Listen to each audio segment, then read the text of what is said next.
వాటి మీద అపోహాలు పెట్టుకోకుండా అవకాశం ఉన్నంత వరకు మన ఓపిక ఉన్నంత వరకు ఆ బ్రాహ్మణులతో శాంతి చేయించుకోవాలి. అవసరమైతే 27వ రోజున బారసాల హోమశాంతి సకల దానాలతో నవగ్రహ జపాలతో శాంతి పూర్తయింది. ఆశ్లేష నక్షత్రము కనుక ఏ పేరు పెడితే బాగుంటుంది అని ఆనాడే ఆలోచించారు. 100 సంవత్సరాల క్రితమే ఆ పుట్టినటువంటి నక్షత్రం ప్రకారంగా పేరు పెట్టాలని పెద్దలు ఆలోచించారు. 100 సంవత్సరాల క్రితమే. ఇప్పుడు మనం తమాషా చేస్తున్నాం, దాంట్లో ఏముందిలే దీంట్లో ఏముందిలే అని.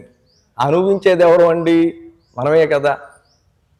కాబట్టి పెద్దలు చెప్పింది అవకాశం ఉన్నంత వరకు ఆచరణలో పెడతానికి ప్రయత్నం చేయాలి. దానికోసమే ఇటువంటి ఆధ్యాత్మిక కార్యక్రమాలు మనకు పెద్దలు చెప్పారు. విషయాలు తెలుసుకుంటే కనీసం కొన్నైనా అవకాశం ఉన్నంత వరకు పాటించడానికి ప్రయత్నం చేస్తాం. ఏదైనా తెలుసుకుంటేనే కదా. ఇది ఎవరో మేం చెప్పింది కాదు, అనాదిగా పెద్దలు చెప్పినటువంటి శాస్త్రమే. ఆశ్లేష నక్షత్రం కనుక ఏ పేరు పెడితే బాగుంటుంది అని అందరూ ఆలోచించి నిర్ణయించిన పేరు అమ్మ తండ్రి గారైనటువంటి ఆ తాతగారు అనుకోకుండా కుంకుమ పల్లెములో వ్రాశారు. ఆ నామకరణం జరిపిన సుముహూర్త బలమో, ఆ అక్షరాలలోని పవిత్రతా బలమో, ఆకర్షణో మరేమిటో నేడు యావత్ జగతికి ఆ అక్షరాలు శిరస్మరణీయమైనాయి. ఆ అక్షరాలు మంత్రమై మననీయమైనాయి, మధురమై అమృతోపానమైనాయి. ఆ అదృష్టవంతమైన అక్షరాలు అనసూయ. ఇది అమ్మవారి యొక్క పేరు అనసూయ. అనసూయ అంటే ఏంటమ్మా అని అమ్మని అడిగితే అసూయ లేనిది అనసూయ నాన్న అని చెప్పారమ్మ. ఆ అసూయ పారద్రోలటానికే ఈ అవనీ స్థలంపై మాతృరూపంగా అవతరించినటువంటి మాతృశ్రీ అనసూయ మహాదేవి. ఆ అదృష్టవంతమైన అక్షరాలు అనసూయ. జగజ్జనని శ్రీ అనసూయామాతకు, రాజరాజేశ్వరి శ్రీ అనసూయామాతకు, అన్నపూర్ణేశ్వరి శ్రీ అనసూయామాతకు, అఖిలాండేశ్వరి శ్రీ అనసూయామాతకు. ఈ రకంగా జై జయధ్వానాలు జరగాలని ఆనాడు నామకరణం చేసినటువంటి పెద్దలందరూ ఊహిస్తే, తాతగారు అమ్మమ్మ ఎవరికి వారు అమ్మ పేరు ఎప్పుడు ఇలాగే ప్రతిధ్వనిస్తే బాగుంటుందని అనుకున్నారు. ఆ పుణ్య దంపతుల ఆశయం నెరవేరటానికి ఎంతో కాలం అవసరము లేకపోయింది. మరి వారి సంకల్ప బలం అటువంటిది. కాకపోతే ఆ జగజ్జననికే జననీ జనకులయ్యే మర్మ అదృష్టం మహాభాగ్యం వారికి ఎట్లా కలుగుతుంది? జయహోమాత. ఇది మొదటి అధ్యాయం. పైన ధూపం దీపం నైవేద్యం పెడతారు. మనకి ఇచ్చినటువంటి ఒక అరటి పండులో ఒక పండు నివేదన చేయండి. మాతృశ్రీ అనసూయ మహాదేవ్యై నమో నమః. ధూపమాఘ్రాపయామి.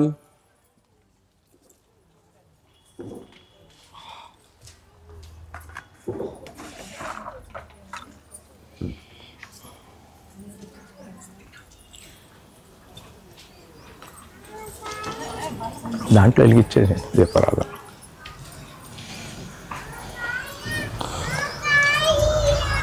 ధూర్వసి ధూర్వధూర్వంతం ధూర్వతయోస్మాం ధూర్వజతం ధూర్వయం వయం ధూర్వామః. ధూపమాగ్రాపయామి స్థాపిత ప్రత్యక్ష దీపం దర్శయామి. ధూపదీపానంతరం శుద్ధ ఆచమనీయం సమర్పయామి. ధూపదీపానంతరం శుద్ధ ఆచమనీయం సమర్పయామి. నైవేద్యం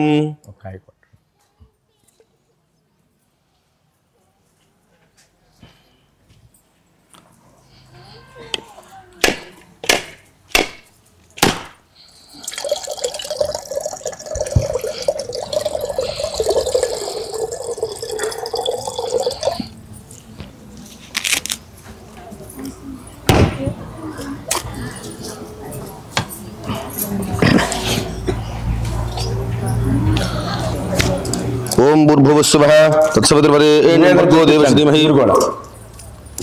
ధియో యో నః ప్రచోదయాత్. సత్యం ప్రత్యేన ప్రశంసామి. అమృతమస్తు అమృతోపస్రణమసి. మాతృశ్రీ అనసూయ మహాదేవి నమో నమః. కదరీ ఫలసహిత నారికేల సకలాన్ని నివేదయామి.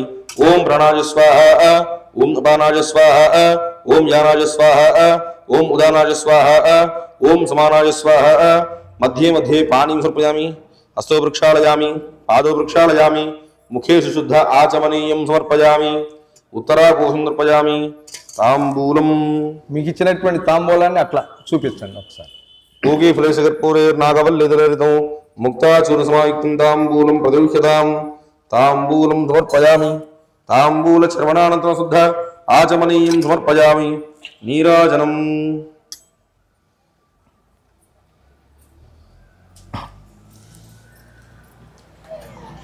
ఓం హిరణ్యపాత్రం మధు పూర్ణం దదాతి మధవ్యోదానేతి ఏకధా బ్రహ్మణం వహరతి ఏకధైవ యజమానః దదాతి సామ్రాజ్యం భోజం ఆరాజ్యం వైరాజ్యం ఆరమేశ్వరాజ్యం ఆరాజ్యమాధిపత్యం మాతృశ్రీయ సూయా మహాదేవి నమః.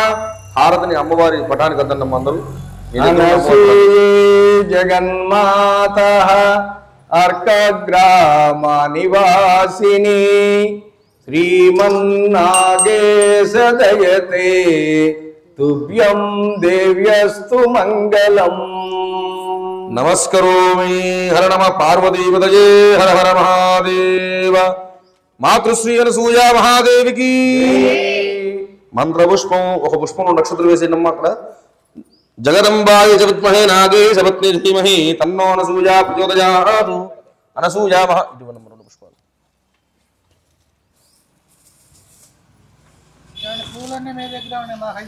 మాతృశ్రీ అనసూయా మహాదేవి నమో నమః.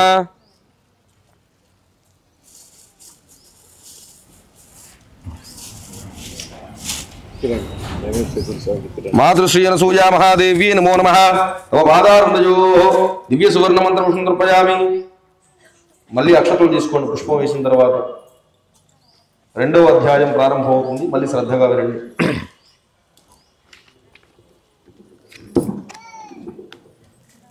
ఈ అధ్యాయంలో అమ్మ 5 సంవత్సరాల ప్రాయములో జరిగినటువంటి సంఘటనలే అని చెప్పుకున్నాం. ఈ 5 సంవత్సరాల ప్రాయములోనే అమ్మవారు ఈ భూమిని గురించి ఏం చెప్పారో విశ్లేషణ చేసింది. 5 సంవత్సరాల పాప. మనం భూమి అంటే ఏదో నడుస్తున్నాం, మామూలుగా ఏదో తవ్వుతున్నాం, బిల్డింగులు కడుతున్నాం, ఏవో చేస్తూ ఉన్నాం కదా, కానీ ఆ భూమిని పూజిస్తున్నామా అనేటువంటి విషయాన్ని అమ్మ 5 సంవత్సరాల్లోనే ఆ విశ్లేషణ ఈ అధ్యాయం అండి. చాలా అక్కయ్య గారు కూర్చోండి, సరిపోతలే అడిగిన వాళ్ళ కింద. అనసూయావ్రత కల్పములో 2వ అధ్యాయం అమ్మయే అవని, అవనియే ఆరాధ్య దైవం. భూమిని ఏమంటాము అంటే అవని. అవని అంటే భూమి అని అర్థం. అమ్మ అంటేనే అవని. ఆ అవనియే ఆరాధ్య దైవంగా ఎందుకు చేసిందో మనకి ఈ కథలో చెబుతారమ్మ. బాపట్లో ఉన్న రోజుల్లో అమ్మ రోజు భావనారాయణ స్వామి దేవాలయానికి వెళ్ళేవారు. అదే వేళకు ఆ గ్రామంలో ఉన్నటువంటి పొంగులూరి శేషతల్పసాయి గారి కుమార్తె, ఆమె పేరు కూడా అనసూయే, మాధవ పెద్ది కాళిదాసు గారి కుమార్తె నాగలక్ష్మి కలిసి వచ్చేవారు. ఆ దేవాలయ ఆవరణలోని పొగడు చెట్టు కింద ముగ్గురు కొన్ని గంటల కాలం గడపటం వారికి అలవాటు. వారిద్దరూ అప్పుడప్పుడు గుడిలో కొబ్బరికాయలు కొట్టేవారు. అమ్మ మాత్రం ఎప్పుడూ కొట్టలేదు. ఒక రోజున ఆ స్నేహితురాలు నాగలక్ష్మి అడుగుతాంది, అనసూయ ఎప్పుడూ కూడా ఒక టెంకాయన్నా తెచ్చుకోవేమిటి? మట్టి తెచ్చిందిగా అన్నది 2వ స్నేహితురాలు అనసూయ పరిహాసంగా. అమ్మ చెబుతాంది, 5 ఏళ్ళు పాప, ఏమి చేసేది? నేను టెంకాయ ఎవరిని అడిగేది? అడిగినా ఇస్తారో ఎవరో అంటూ అమ్మ క్రింద చూసింది. తన పాదాల వెంట ఇసుక లోపలకు వచ్చింది. అయితే కొబ్బరికాయ తెచ్చిన వారి వెంట ఈ ఇసుక రాదా అంటూ వారి పాదాల వంక చూసింది. వారి పాదాలకు ఇసుక ఉన్నది.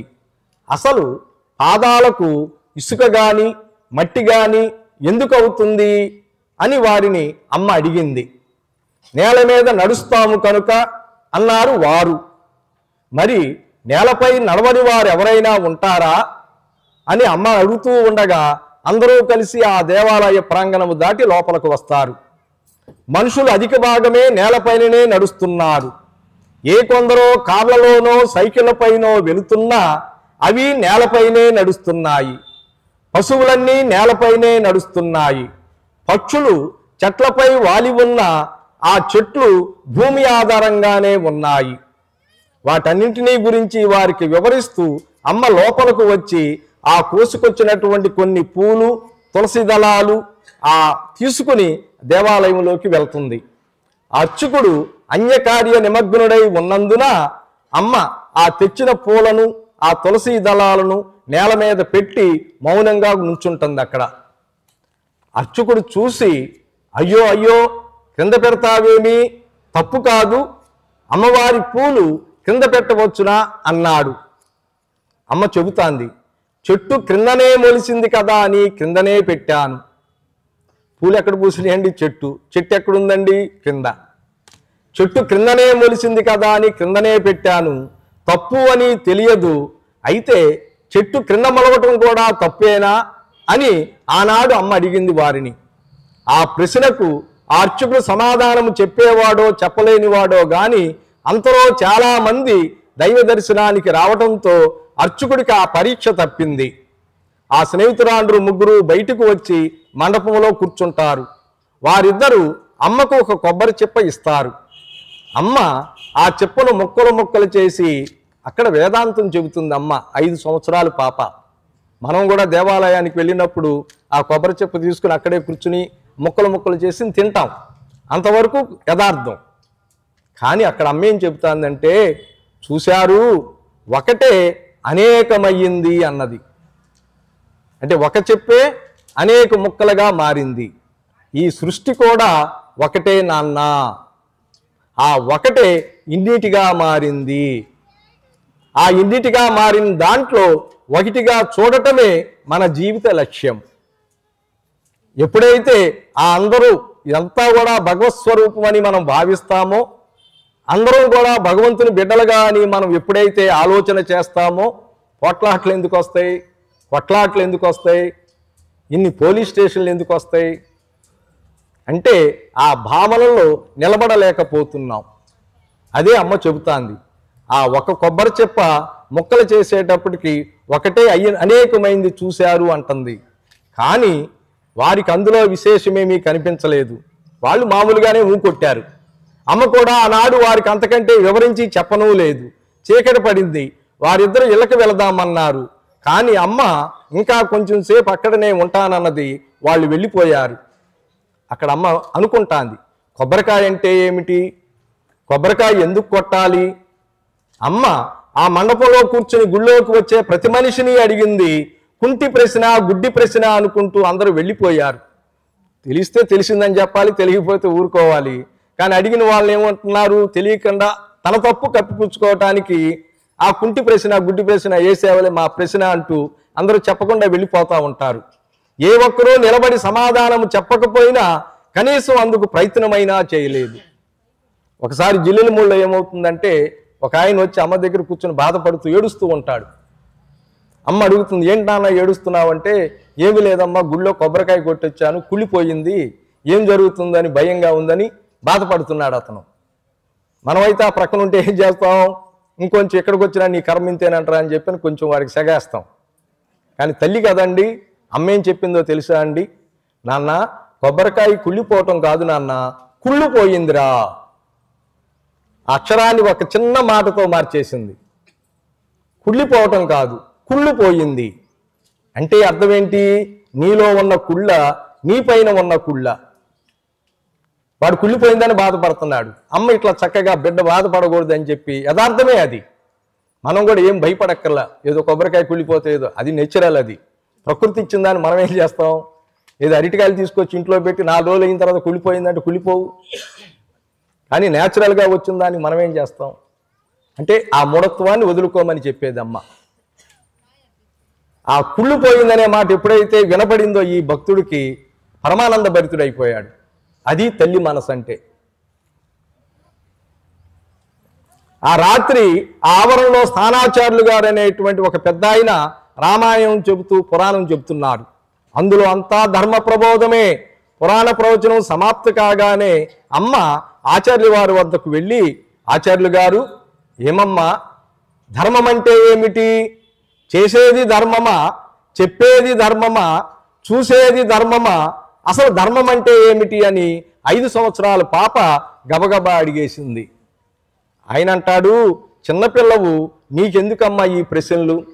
మనం కూడా చూడండి, పిల్లలు ఏదన్నా అడిగితే తెలియకపోతే ఒప్పుకోం, నీకెందుకు అంటాం. మనకు తెలియదని చెప్తే వాడు ఇంకో ప్రయత్నం చేసుకుంటాడు. చిన్నపిల్లవు నీకెందుకమ్మా ఈ ప్రశ్నలు అంటూ ఆ శ్రోతలు పలికే ప్రశంసా వాక్యాల శ్రవణంతో తన్మయమవుతూ ముందుకు సాగిపోయాడు. అమ్మంటారు, అడిగే ప్రశ్నలకు సమాధానం ఇవ్వాల్సిన ధర్మం మీకు లేదా అన్న అమ్మ ప్రశ్న ఆ పెద్దల పలకరింపుల్లో ఆయనకు చేరనే లేదు. అమ్మ తిరిగి వెళ్ళి మండపంలో కూర్చుంది. అంతలో ఒక భక్తుడు, ఆ బంధువైనటువంటి బాపట్ల సుబ్బారావు గారు ఆయన వస్తారు. ఆయన అమ్మను చూసి, ఏమమ్మా ఇంతసేపు ఉన్నావేమిటి? చాలా పొద్దుపోయింది కదా, రాత్రి 8 అయ్యింది, మీ ఇంట్లో నవరాత్రి పూజ కదా, మీ మేనత్త గారు కలిసి పెట్టలేదా అని అడుగుతారు. పెట్టారు కానీ నేను ఒకటి అడుగుతాను చెబుతారు. అడుగమ్మా.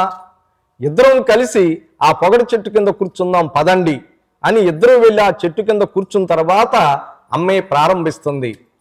దేవునికి పూజ చేసే పసుపు కుంకుమ, దేవునికి పెట్టే సొమ్ములు, కట్టిన గుడ్డలు, పెట్టే నివేదనలు, పాత్రలు, ఈ పళ్ళాలు, వీటి పుట్టుక ఎక్కడా, తయారెక్కడా?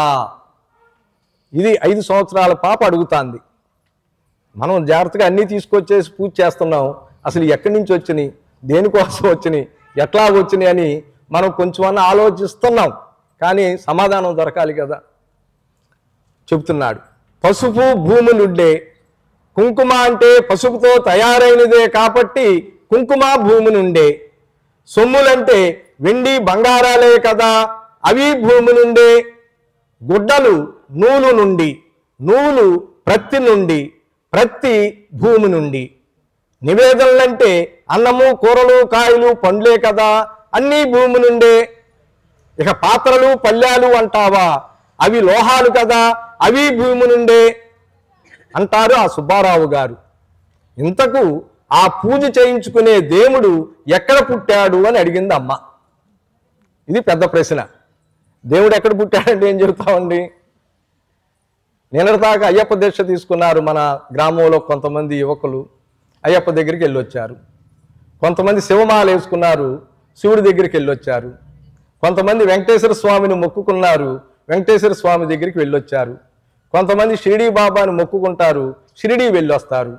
మరి ఎవరి ఇళ్లలో దేవుడు? ఎవరిని దేవుడు అని పిలుస్తాం? సంపద కోసం లక్ష్మీదేవిని పూజిస్తాం, చదువు కోసం సరస్వతీదేవిని పూజిస్తాం, ఏ విఘ్నాలు లేకుండా విఘ్నేశ్వరుని పూజిస్తున్నాం. ఇంతమంది దేవుళ్ళు ఎవరు దేవుడు? ఇది 5 ఏళ్ల ప్రాయములో అమ్మకొచ్చినటువంటి ఒక అనుమానం. ఈ ప్రశ్నే వారిని అడుగుతుంది. ఆయనేం సమాధానం చెప్పలేడు. పెద్దయిన తర్వాత అమ్మని అడిగారు, దేవుడంటే ఎవరమ్మా అంటే అమ్మ చాలా చక్కగా చెప్పారు సమాధానం. దేవులాడినా దొరకని వాడే దేవుడు నాన్న. దేవులాడినా దొరకని వాడే దేవుడు నాన్న. ఎందుకు అట్లా అన్నారు? ఈ కనపడేదంతా, ఈ ఏర్పడినదంతా భగవంతుడే కనుక నీవు ప్రత్యేకంగా వాడు ఎక్కడున్నాడని ఎదుగుతావురా అని అడిగింది. ఇదంతా సృష్టి అంటున్నాం కదా, భగవంతుడు సృష్టి కాదండి. అమ్మేమంటారంటే ఈ సృష్టే భగవంతుడు నాన్న అని చెప్పింది. భగవంతుడు సృష్టి అంటే 2 అవుతున్నాయి. అసలు ఈ ఏర్పడిందే భగవంతుడు అంటే ఎవరి మీద ద్వేషం ఉండదు, ఎవరి మీద పోట్లాడటానికి వెళ్ళం. ఆ మనసులో ఆ భావన కనుక ఉంటే వాడు మనలాంటి వాడే కదా అనేటువంటి ఒక చింతన మనలో బయలుదేరుతుంది. దానికోసమే ఆధ్యాత్మిక సాధన. ఏదో పూజలు చేస్తే సంపదలు వస్తాయి, సంపదలు వచ్చిన తర్వాత ఏం చేస్తామండి? అనుభవిస్తాం. అనుభవించిన తర్వాత ఇంతేనా? సత్యసాయి బాబా వారు చెప్తారు, ఒకేసారి పంది 10 మంది పిల్లలను పెడుతుంది.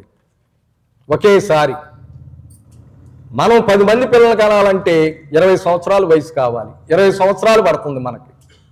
ఎవరు గొప్ప ఇప్పుడు?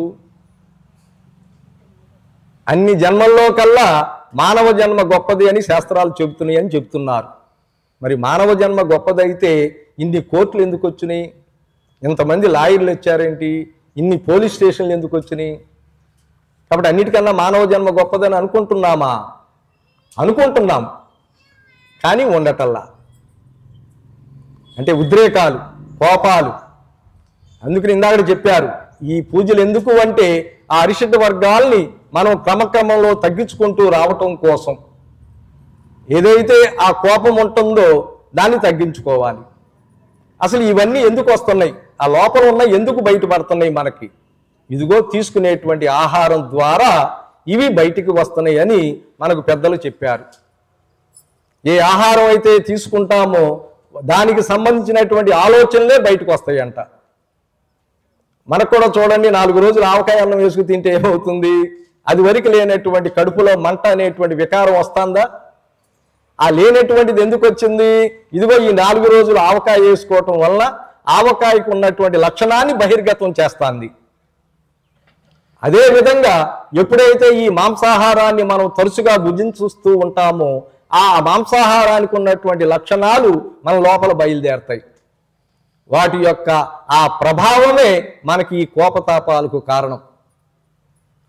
ఏదైనా ఉండవచ్చు, దీని వంతు ఎక్కువగా ఉంటుంది.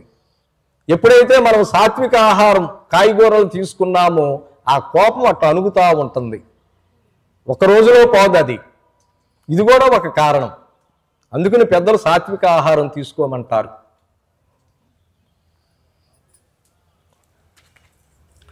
దేవులాడినా దొరకని వాడే దేవుడు నాన్న అని చెప్పింది అమ్మ.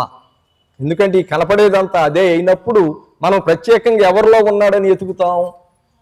అంత విశ్లేషణ చేశారు అప్పుడు. ఈ సొమ్ములు చేసినవాడు దేవుడా, ఈ చీర దేవుడా, ఈ రాయి చెక్కినవాడు దేవుడా, వీటన్నింటినీ దేవుడు అనుకున్నవారు దేవుడా, అసలు ఈ పదార్థాలను ఇచ్చిన భూమి దేవుడా, ఈ భూమిని కూడా ఎందుకు పూజ చేయకూడదు? భూమి అన్నింటికీ ఆధారం కదా అని తనలో తానే ప్రశ్నించుకున్నట్లు అమాయకమైన ఈ లోకాన్ని, ప్రజల మూఢత్వాన్ని ప్రశ్నిస్తూ అమ్మ ఆ మూలనున్నటువంటి మట్టిలో ఒక గుప్పిడి చేతికి తీసుకుని ఆ మట్టి వంక తదేకంగా చూస్తూ అంటాంది, అమ్మా, నీలో పుట్టి నీలో పెరిగి నీలో లయమయ్యే వస్తువులన్నింటికీ పూజ చేస్తూ నిన్ను గుర్తించనివ్వకుండా చేస్తున్నావా? దున్నినా తన్నినా సహిస్తున్నావు. మంచి చెడు విభేదము లేకుండా అన్నింటినీ భరిస్తున్నావు. నీ గుండెలో ఎన్ని అగ్ని పర్వతాలున్నాయో వాటిని నీలోనే దాచుకుని పైకి నిశ్చలంగా కనిపిస్తూ ఈ సర్వ జగత్తుకు ఆహారం ఇచ్చి పోషిస్తున్నావు. కానీ కొందరు మూర్ఖులు నీ కోసం దారుణ రణమారణ హోమాలు చేసి నీ అనగు బిడ్డలు కుత్తుకలు కోసినా, నీ రమణీయ శరీరం రక్తసిక్తము చేసినా, నీ గుండెను గొడ్డలతో వ్రయ్యలు చేసినా ఈ క్షణమాత్రము చెలించవు. వారిని నిరసించవు, వారిని నిందించవు, వారిని దండించవు. పైగా ఆ దుర్మార్గులకు నీ చల్లని ఒడిలో స్థానమిచ్చి సేద తీర్చి అమ్మలో ఆవేశము ఆవేదన పొంగిపోయాయి. ఆ కొంచెం సేపు మౌనంగా భూమి వంక చూస్తూ, ఎందుకమ్మా నీకీ సహనం? ఎవరు గుర్తిస్తారు నీ ఔదార్యం? నీ హృదయం ఎవరికి అర్థమవుతుంది? అవును, ఎవరి కోసము కాదు, ఎవరి ప్రశంసల కోసము కాదు, అది నీ గుణము. మనమేం చేస్తున్నాం? ఏదో చిన్న కొద్ది కార్యక్రమం త్యాగం చేస్తే ఆ పేరు రాయలేదేంటి, నా పేరు పేపర్లో వేయలేదేంటి, నా పేరు చెక్కలేదేంటి, ఎన్నో ఊహలు మనలో బయలుదేరుతున్నాయి. ఏది ఏ కొద్దిగా సహాయం చేసినా. మరి ఈ భూమి ఎంత సహాయం చేస్తుంది? అసలు నీకు వచ్చినటువంటి సంపద ఎవరి ద్వారా వచ్చింది? ఆ భూమిని మనం పూజిస్తున్నామా? ఆ భూమి ఏమన్నా కోరుకుంటాందా నా పేరు ఇట్లా వేయండి అని చెప్పి? అవును, ఎవరి కోసము కాదు, ఎవరి ప్రశంసల కోసము కాదు. అది నీ గుణము, అది నీ ధర్మము, అది నీ మహోత్తమ మహోదార విశిష్ట విశాల వినర్మల హృదయ స్వభావం. ఆ హృదయములో నిరంతరము అంతర్వాహిని అయి సముక్తంగా తరగతమై ప్రవహించే మధుర మధుర మమతామృత స్రవంతి ప్రభావము అంటూ సానుభూతితో నిండిన హృదయముతో అమ్మ నేలపై సాష్టాంగపడి కౌగిలికందని భూమిని కౌగిల్లో ఇముడ్చుకోవాలని తన గుండెలను తన బాహువులతోనే గట్టిగా బంధించుకుని అన్నది, అమ్మా, నిస్వార్థము నిరుపమానము అయిన నీ చరిత్ర ఎంత పవిత్రమైనది, త్యాగభరితము రాగసహితము అయిన నీ జీవితం ఎంత దివ్యమైనది. అందువలనే ఈ సర్వ జగత్తుకు నీవే మాతృమూర్తి అంటాను. ఈ సమస్త జనులు నిన్నే పూజించాలంటాను. అహరహరము నిన్నే ఆరాధించాలంటాను. మనము కూడా ప్రతిరోజు నిద్ర లెగవంగానే ముందల భూమాతకు నమస్కారం చేసుకోవాలి. ఎందుకంటే ఆధారం అన్నిటికీ ఆ భూమాతే కాబట్టి. చూడండి, మొన్న ఒక 10 రోజుల క్రితం 3 సెకండ్లు అట్లా కంపించిందంట భూమి. అతలాకుతలం అయిపోయారు అందరూ. ప్రకృతి తలుచుకుంటే ఎంతసేపు అండి? 1 నిమిషం సరిపోదు. ఆ ప్రకృతి సుడిగుండములో పడకుండా ఉండటానికే ఆ చేసేటువంటి ఏదైతే సహాయం ఉందో ప్రకృతికి మనము కృతజ్ఞులుగా ఏదోటి తెలుపుకోవాలి. గాలి 1 నిమిషం స్తంభిస్తే ఉండగలుగుతారా? ఇదంతా ఎవరు సృష్టించారు? మరి భగవంతుడే కదా. కాబట్టి ఆ భగవంతుడికి కృతజ్ఞతలు తెలుపుకోవటానికి ఇదిగో ఇటువంటి వ్రత కార్యక్రమాలు, పూజా కార్యక్రమాలు. ఆయన స్తుతిస్తున్నాం కదా, నువ్వు ఇంతటివాడు అని స్తుతిస్తే ఆయన పొంగిపోతాడంట. మనకు కూడా పని అవ్వాలంటే ఏం చేయాలి? పొగడాలంట ఎవరో ఒకరిని. ఎవరైతే పని అవ్వాలో వారి దగ్గరికి వెళ్ళి పొగిడితే పని చేస్తారంట. అట్లాగే భగవంతుడు మనకు అన్ని ఇస్తున్నారు కాబట్టి ఆయన స్తుతించాలి, మనం గుర్తించాలి. ఈ సమస్త జనులు నిన్నే పూజించాలంటాను, అహరహరము నిన్నే ఆరాధించాలంటాను. ధరిత్రి ధరిత్రి సర్వ జగద్ధాత్రి చరాచర సకల జీవ జనేత్రి అని స్తుతిస్తూ అమ్మ ఆ దేవాలయములనే తెల్లవార్చింది, ముఖదారము వద్దకు వచ్చింది. అదే సమయానికి అర్చకుడు రంగాచార్యులు గారు తలుపులు తెరిచారు. ఎదురుగా అమ్మ నిలుచుంది. తేజో విలసితము, రమణీయము, ప్రశాంత సుందరము, ప్రసన్న దరహాసభాసురు అయిన ఆ మూర్తితో పాటు అనంత కాంతి వెలువ అతని హృదయాన్ని నింపివేసింది. క్షణములో తాను నిత్యము ఆరాధించే రాజ్యలక్ష్మి అమ్మవారు తనను కరుణించి సాక్షాత్కరించిందని భావించాడు. ఆ అద్భుత దృశ్య వీక్షణతోనూ అపూర్వ భావావేశంతోనూ అప్రతిభుడైపోయాడు. విద్యుద్ఘాతం తగిలినట్లు ఆ మేలు పులకరించింది. శరీరం మీద అధికారం కోల్పోయి మంత్రముద్దుని వలె సోలిపోయి అమ్మ పాదాలపై వాలిపోయాడు. అమ్మ తన మృదుకరంతో అతని శీర్ష ఉపరి భాగాన్ని ఒక్కసారి స్పృశించింది. అంతే, అతను ఏ లోకానికి వెళ్ళాడో, ఏ ఆనంద రసావన్నపు లోతులను పరిశోధిస్తున్నాడో. జైహోమాత. ఇది 2వ అధ్యాయం.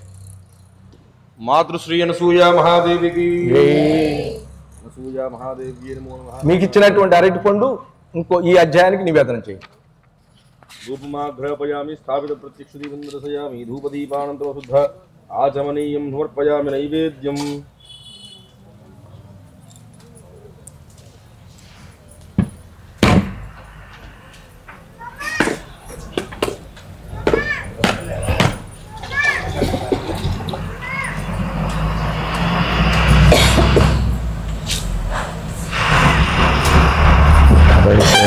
రెడీ చేసుకుంటారు.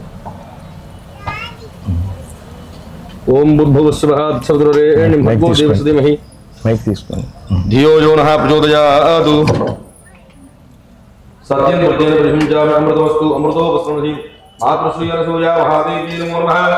అవసరార్థ నారికేతసేన దాడిమీ ఫలం నివేదయామి. ఓం ప్రణాయ స్వాహా, ఓం అపానాయ స్వాహా, ఓం యానాయ స్వాహా, ఓం ఉదానాయ స్వాహా, ఓం సమానాయ స్వాహా.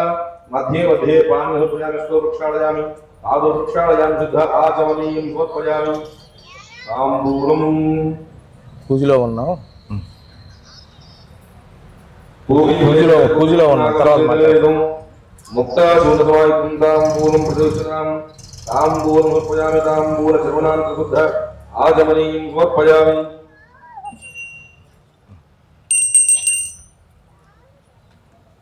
ఎదురొస్తుందా?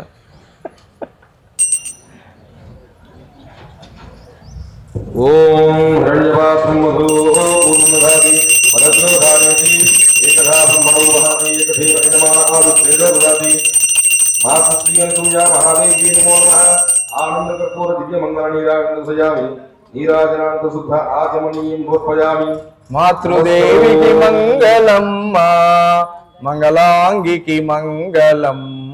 శ్రీకరం వై దివ్యమై భాసిల్లు తల్లికి మంగళం. సాక్షి అయి పరమాత్మయై సద్రూపమై సత్యంబునై సర్వకారణ శక్తి అయి శోభిల్లు తల్లికి మంగళం. మాతృదేవికి మంగళం, మా మంగళాంగికి మంగళం. శ్రీకరంబై దివ్యమై భాసిల్లు తల్లికి మంగళం. మాతృశ్రీ మహాదేవికి జై. అన్నపురాధీశ్వరుడు సూర్య మహాదేవికి జై. మంత్రపుష్పం 2 అక్షతలు వేయండమ్మా. జగదంబాయ విద్మహే నాగేశ పత్ని తన్నో అనసూయా ప్రచోదయాత్. సువర్ణదివ్య మంత్రపుష్పం ఉపజామి. 3వ అధ్యాయం ప్రారంభం చేస్తున్నారు శ్రద్ధగా. అనసూయ వ్రత కల్పంలో భాగంగా 3వ అధ్యాయము. ఈ అధ్యాయములో అమ్మ ఒక భక్తుడికి కృష్ణుడిగా దర్శనమిస్తుంది. ఈరోజు గీతా జయంతి కదా, భగవద్గీత పుట్టినరోజు. మరి ఆ కృష్ణుడికి ఏ రకంగా దర్శనమిచ్చిందో భక్తుడికి ఈ కథలో మనకు తెలుస్తుంది. శ్రీకాంత్ గారు అని చెప్పి మా అమ్మ ఆశ్రమంలో ఈ వీడియోలన్నీ కూడా తీస్తూ ఇప్పుడు ఏదైతే ఈ కార్యక్రమం జరుగుతుందో దాదాపుగా ఆంధ్రప్రదేశ్ మొత్తం వెళ్తుంది లైవ్లో. అటువంటి చక్కటి కార్యక్రమానికి వీరు అక్కడ సహాయం చేస్తూ ఉంటారు. అక్కడి నుంచి అమ్మ దగ్గర నుంచి వచ్చి మనకి ఈ కార్యక్రమాన్ని లైవ్ ఇస్తున్నారు. వారు ఈ 3వ అధ్యాయం చదువుతారు.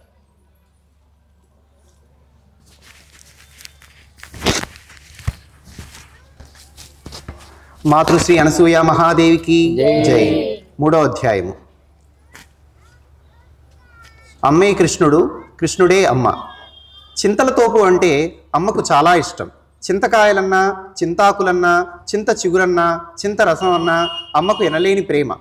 మన్నవకు ఉత్తర దిశలో పడమర నుంచి తూర్పుకు ప్రవహించే మురుగు కాలువకు దక్షిణపు ఒడ్డున చింతల తోపు ఉన్నది.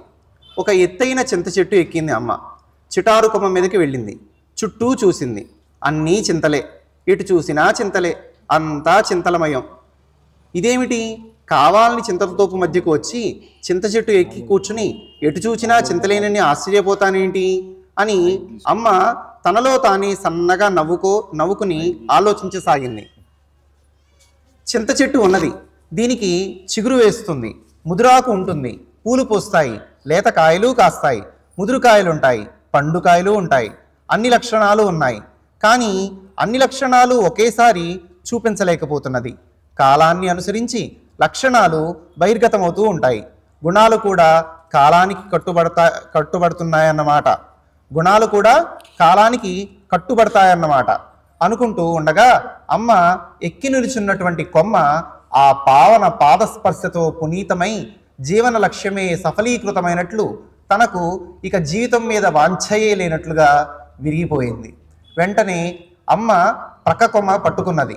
అమ్మ ఎక్కిన కొమ్మ విరగటం అదే మొదటిసారి. అమ్మ లోగడ చిటికేసరపు చెట్టు, బాదం చెట్టు కూడా ఎక్కింది. పాలు అమ్ముకుంటే కానీ జీవనం లేని ముసల్ది బర్రెకు మేత లేదని బాధపడినప్పుడల్లా అనేక పర్యాయాలు చిటికేశ్వరపు చెట్టు ఎక్కింది. చిదంబరరావు తాతగారు విస్తళ్ళు కుట్టుకునేందుకు ఆకుల కోసం అన్వేషణ ప్రారంభించినప్పుడల్లా అమ్మ చరచర బాదం చెట్టు కూడా ఎక్కింది. ఇదంతా 5 ఏళ్ల లోపు వయసు ఉన్నప్పుడు అమ్మ సంగతి చెప్తున్నారు. ఆ 2 చెట్లు చాలా పెలుసు, కానీ అవి ఎప్పుడూ విరగలేదు. చింత చెట్టు చాలా గట్టి, అయినా విరిగింది. అమ్మ అందుకు ఆలోచించి ఇంతకు అన్నింటికీ కాలమే ఆధారం అనుకున్నది. ఇదంతా తాత్విక చింతన. మనం భౌతికంగా చూసినప్పుడు ఒక చెట్టు ఎక్కింది, చెట్టు ఎక్కితే అదేమో గట్టి చెట్టు కదా, ఇది ఇరక్కకూడదు కదా, అదేమో పలుసు చెట్టు కదా, అది విరగాలి కదా అనేటువంటి ఉద్దేశంతో భౌతికంగా చూస్తాం. ప్రతి భౌతికమైనటువంటి కార్యక్రమం వెనక తాత్విక దృష్టితో చూసినప్పుడు దానిలో ఉన్నటువంటి తాత్వికమైనటువంటి అంశాన్ని ఇక్కడ అమ్మ చెప్తున్నారు. ఆ తాత్వికమైనటువంటి అంశం ఏంటంటే అన్నింటికీ కాలమే ఆధారం అనేటువంటి తాత్విక అంశాన్ని అమ్మ ఇక్కడ ప్రతిపాదన చేస్తున్నారు. ఇంకొక కొమ్మ మీదకు ఎక్కి దాని చిట్ట చివరకు వెళ్ళి ఏమీ పట్టుకోకుండా అక్కడ నిల్చుని గ్రామం 4 దిక్కులా దృష్టి సారించి ఈ కొమ్మ ఇప్పుడు విరగదేమి, పైగా ఊరంతా చూపిస్తున్నది. అయితే ఈ కొమ్మ ఊరిని చూపిస్తున్నదా, నేను చూడగలుగుతున్నానా? 3 ఉన్నా ఆ 3 నేనేగా. మనకి వేదాంతంలో దృష్టి, దృక్కు, దృశ్యము అని త్రిపుటి గురించి చెప్తూ ఉంటారు. దాన్ని ఇటువంటి త్రిపుటి విధంగా అంటే జగత్తులో ఏది ఉన్నప్పటికీ కూడా 3 ఉంటాయన్నమాట.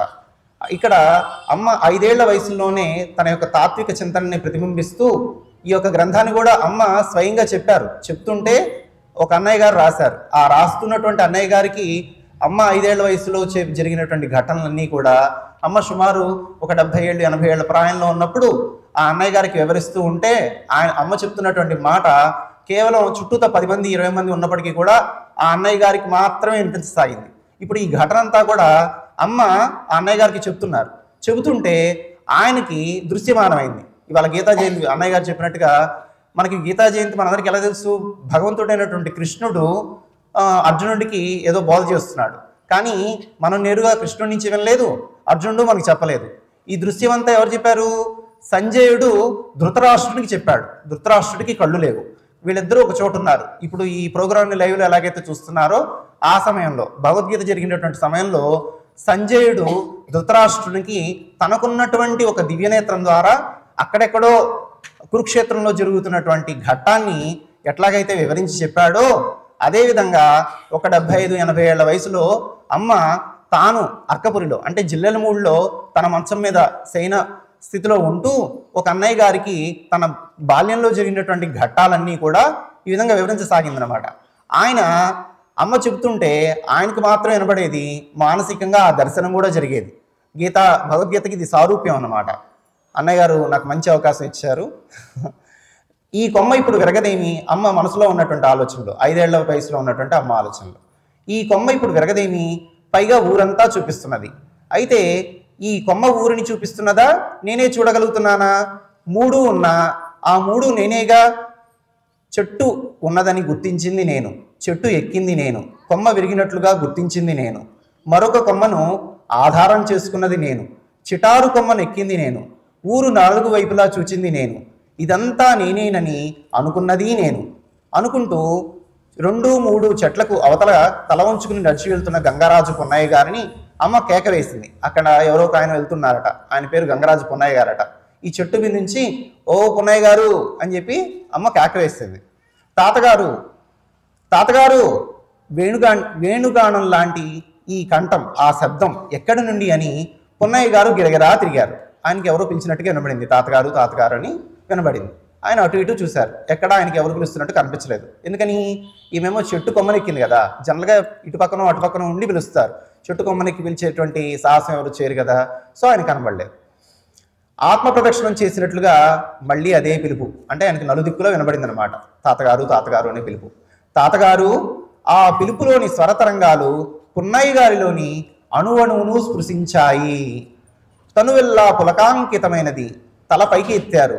చింత చెట్టు పైన కృష్ణుడు శిరమున పింఛము, ఉరమున కౌస్తభము, కరమున పెదవులను సంధిస్తూ మురళి మనోమోహనమైనటువంటి లావణ్యమూర్తి కన్నుల ముందు ఆ విశ్వ సమోహన కమనీయమూర్తి కరుణామయ హృదయస్పందన సంజనితమో మధుర సుధాపూర్ణ లలిత ధర సముత్పన్నము సుధావంశీ వినర్మల మనోహర స్వరలహరి పొంగులు వారి వీణులచే కాక సమస్త నాడీ మండలాన్ని విచలిత పరిచివేసింది.